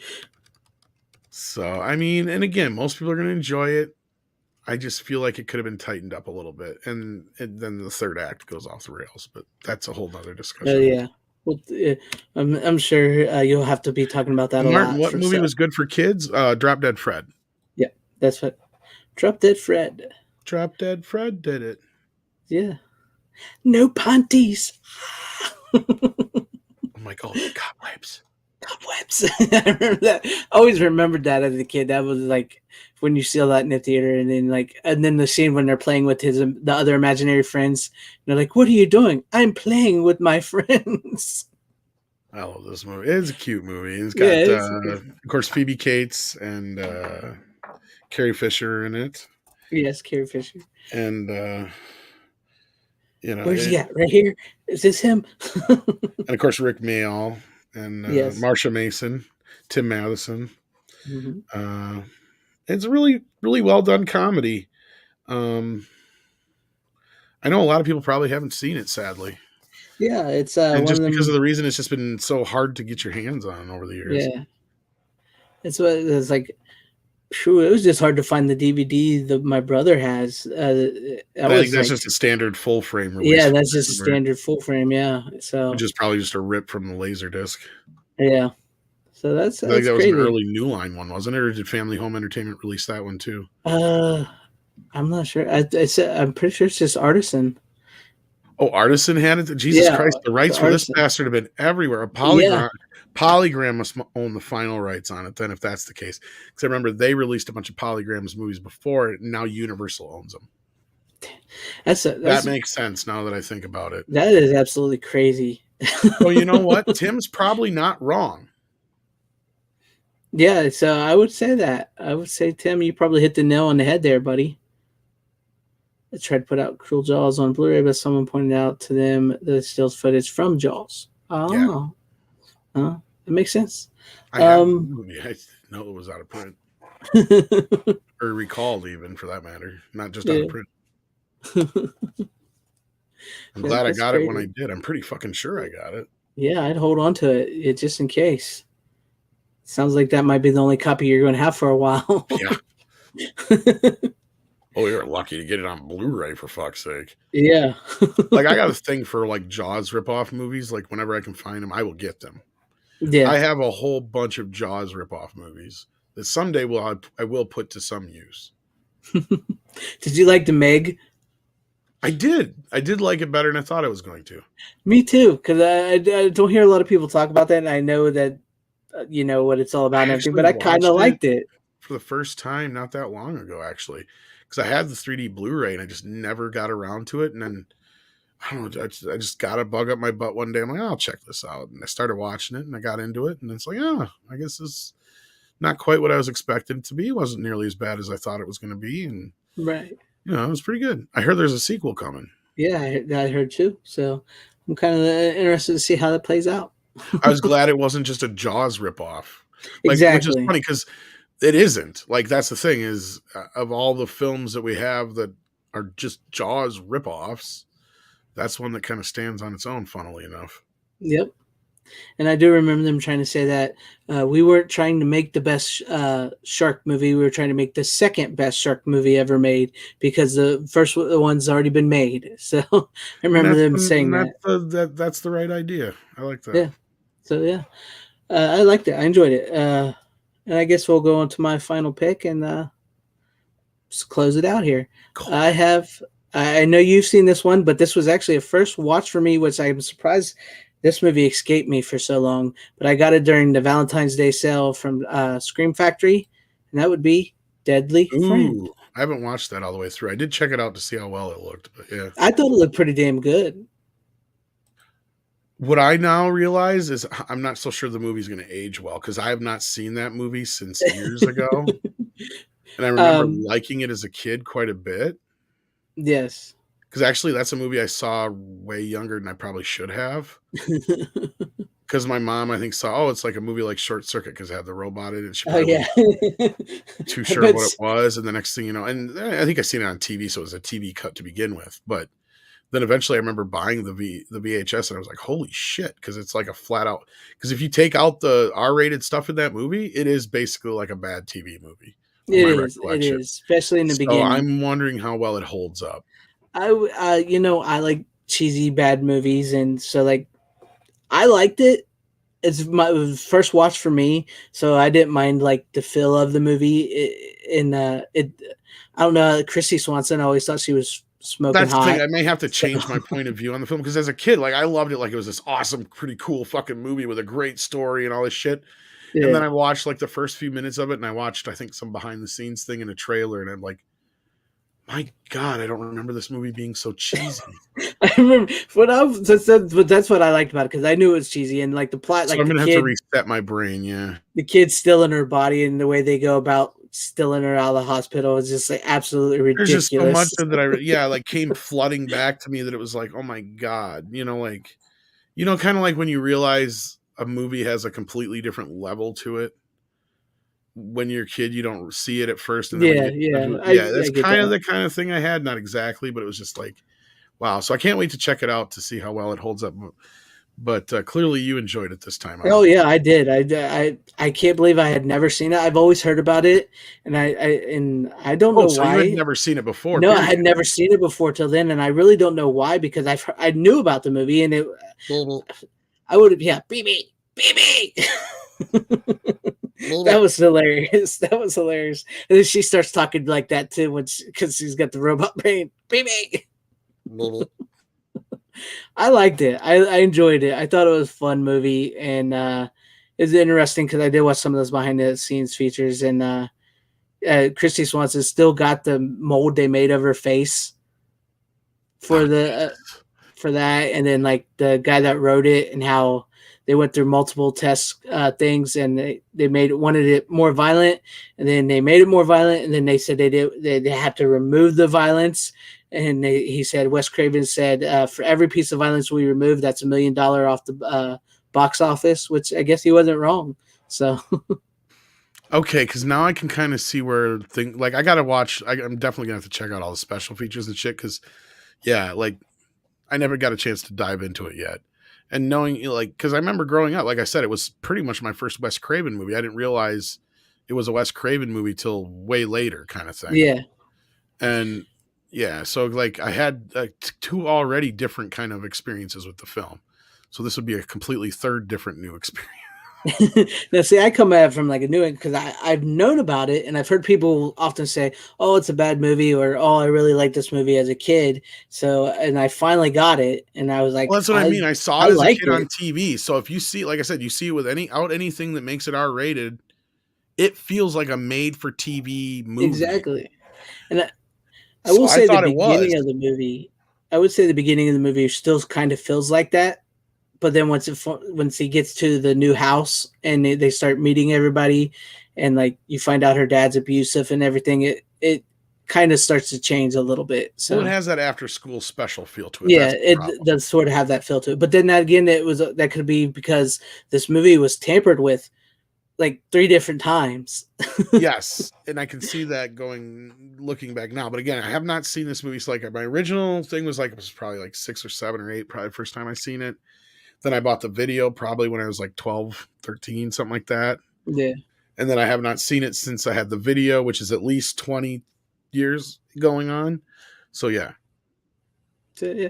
I'd be interesting to hear what you think about it once you fully watch it again. I wish I'd known you were going to talk about it. I probably would have. But yeah, because I didn't really watch much this week. So. Well, I get like the Unnameable and Deadly Friend I just bought. And I got another shout thing that I'm going to bring on next week is because it's a canon movie.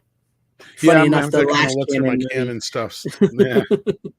So, definitely have to bring on He-Man.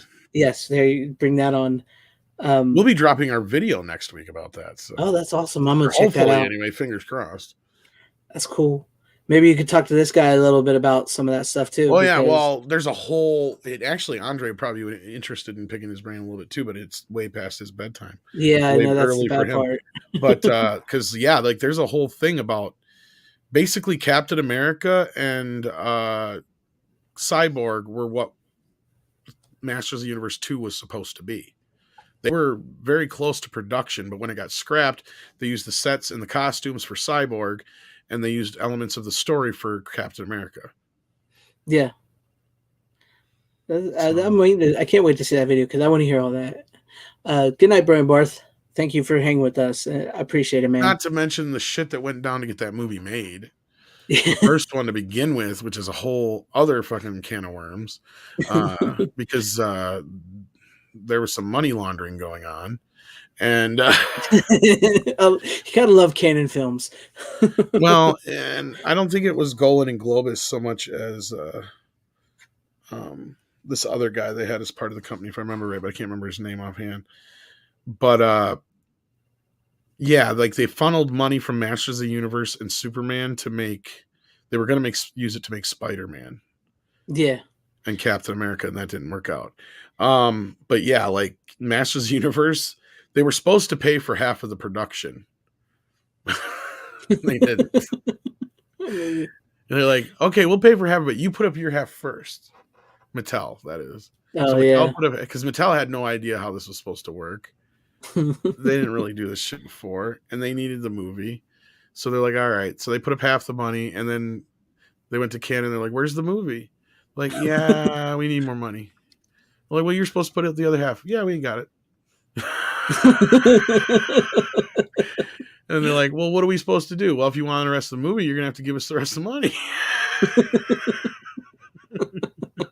So being desperate for the movie, Mattel ponied up the rest of the money. Like a bunch of idiots. Instead of taking them to court. Man, the 80s. You gotta love the 80s. People just cocaine and capitalism.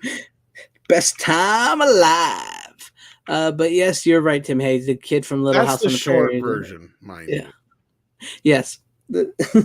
I can't wait to see that video. So that drops next week, you say? Hopefully. We've been wanting to get to it for a while now, but yeah. And tomorrow I'm like dead in the water because I've got like 3 appointments to get to, and yeah, so like my whole tomorrow is shot for getting anything done. Man. That sucks. And then the days we do the morning show, it's really difficult to do a lot, but I try to. Yeah.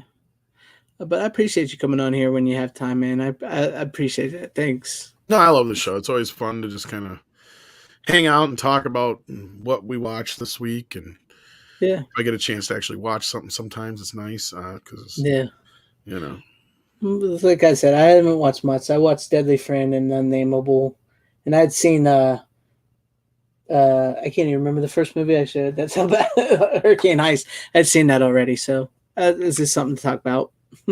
Yeah, there's a slow week. I'll go grab a classic, but I haven't had to do that too often. So yeah, but yeah, I thoroughly enjoyed Deadly Friend. Because I've heard so many things about it, and I was like, I finally going to watch this movie. I dug it. So I almost wish I had instead of Dolls, because I watched Dolls because I just had a hankering to watch something like that. I could have probably filled that hankering with Deadly Friend. Then we could have had a little bit better conversation, because it's just been so long since I've seen it. I just only remember bits and pieces. Yeah. And yeah, baby. That robot, that voice cracked me up. I loved it. Baby. Baby. It was good. I liked that. I enjoyed it. Little robot was cool. And then cool. Yeah, you're right, because I do remember the tonal shift. Mm-hmm. Kind of vaguely now. And it's just like, but yeah, it does have that such a after school special feel to it until I saw the actual version of it, like the full real version of it. Yeah. Uncut. And then it was like, holy shit, this is almost like a completely different movie, but it isn't.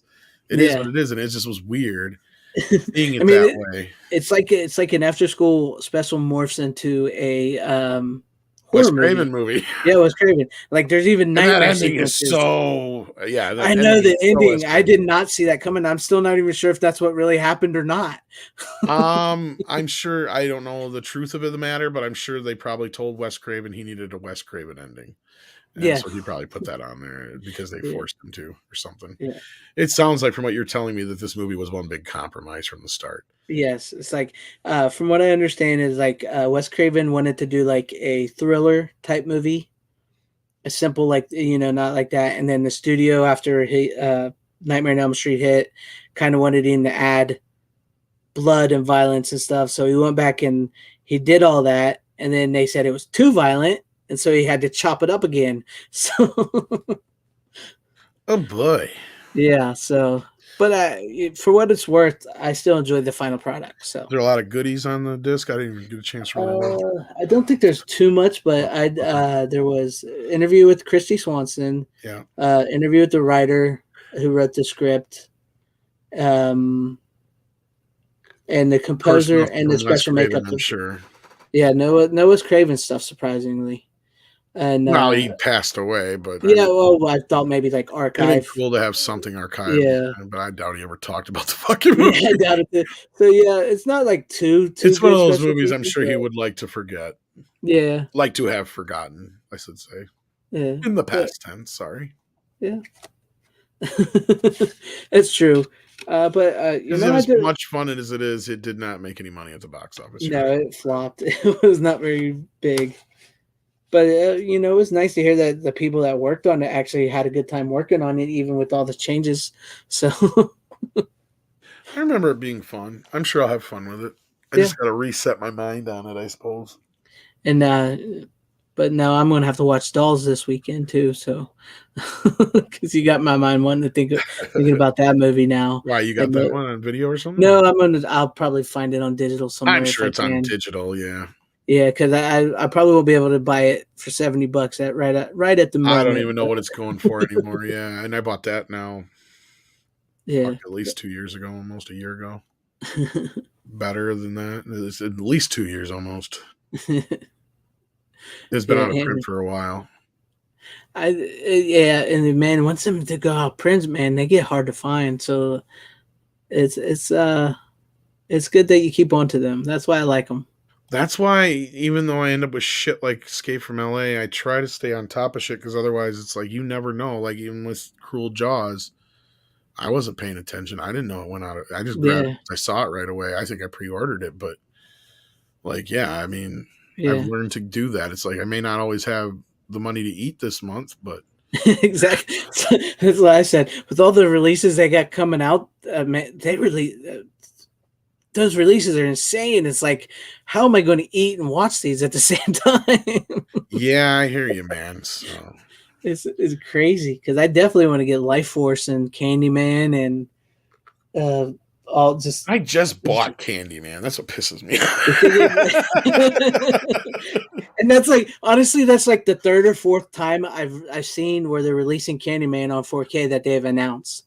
It's just because I think Studio Canal's doing it over, or no, Arrow's doing it over in UK. Yeah. Shout's doing it here. Yep. Turbine's doing it. Turbine's doing it in Germany. So they basically just made a deal with whoever the big boutique label is in the country.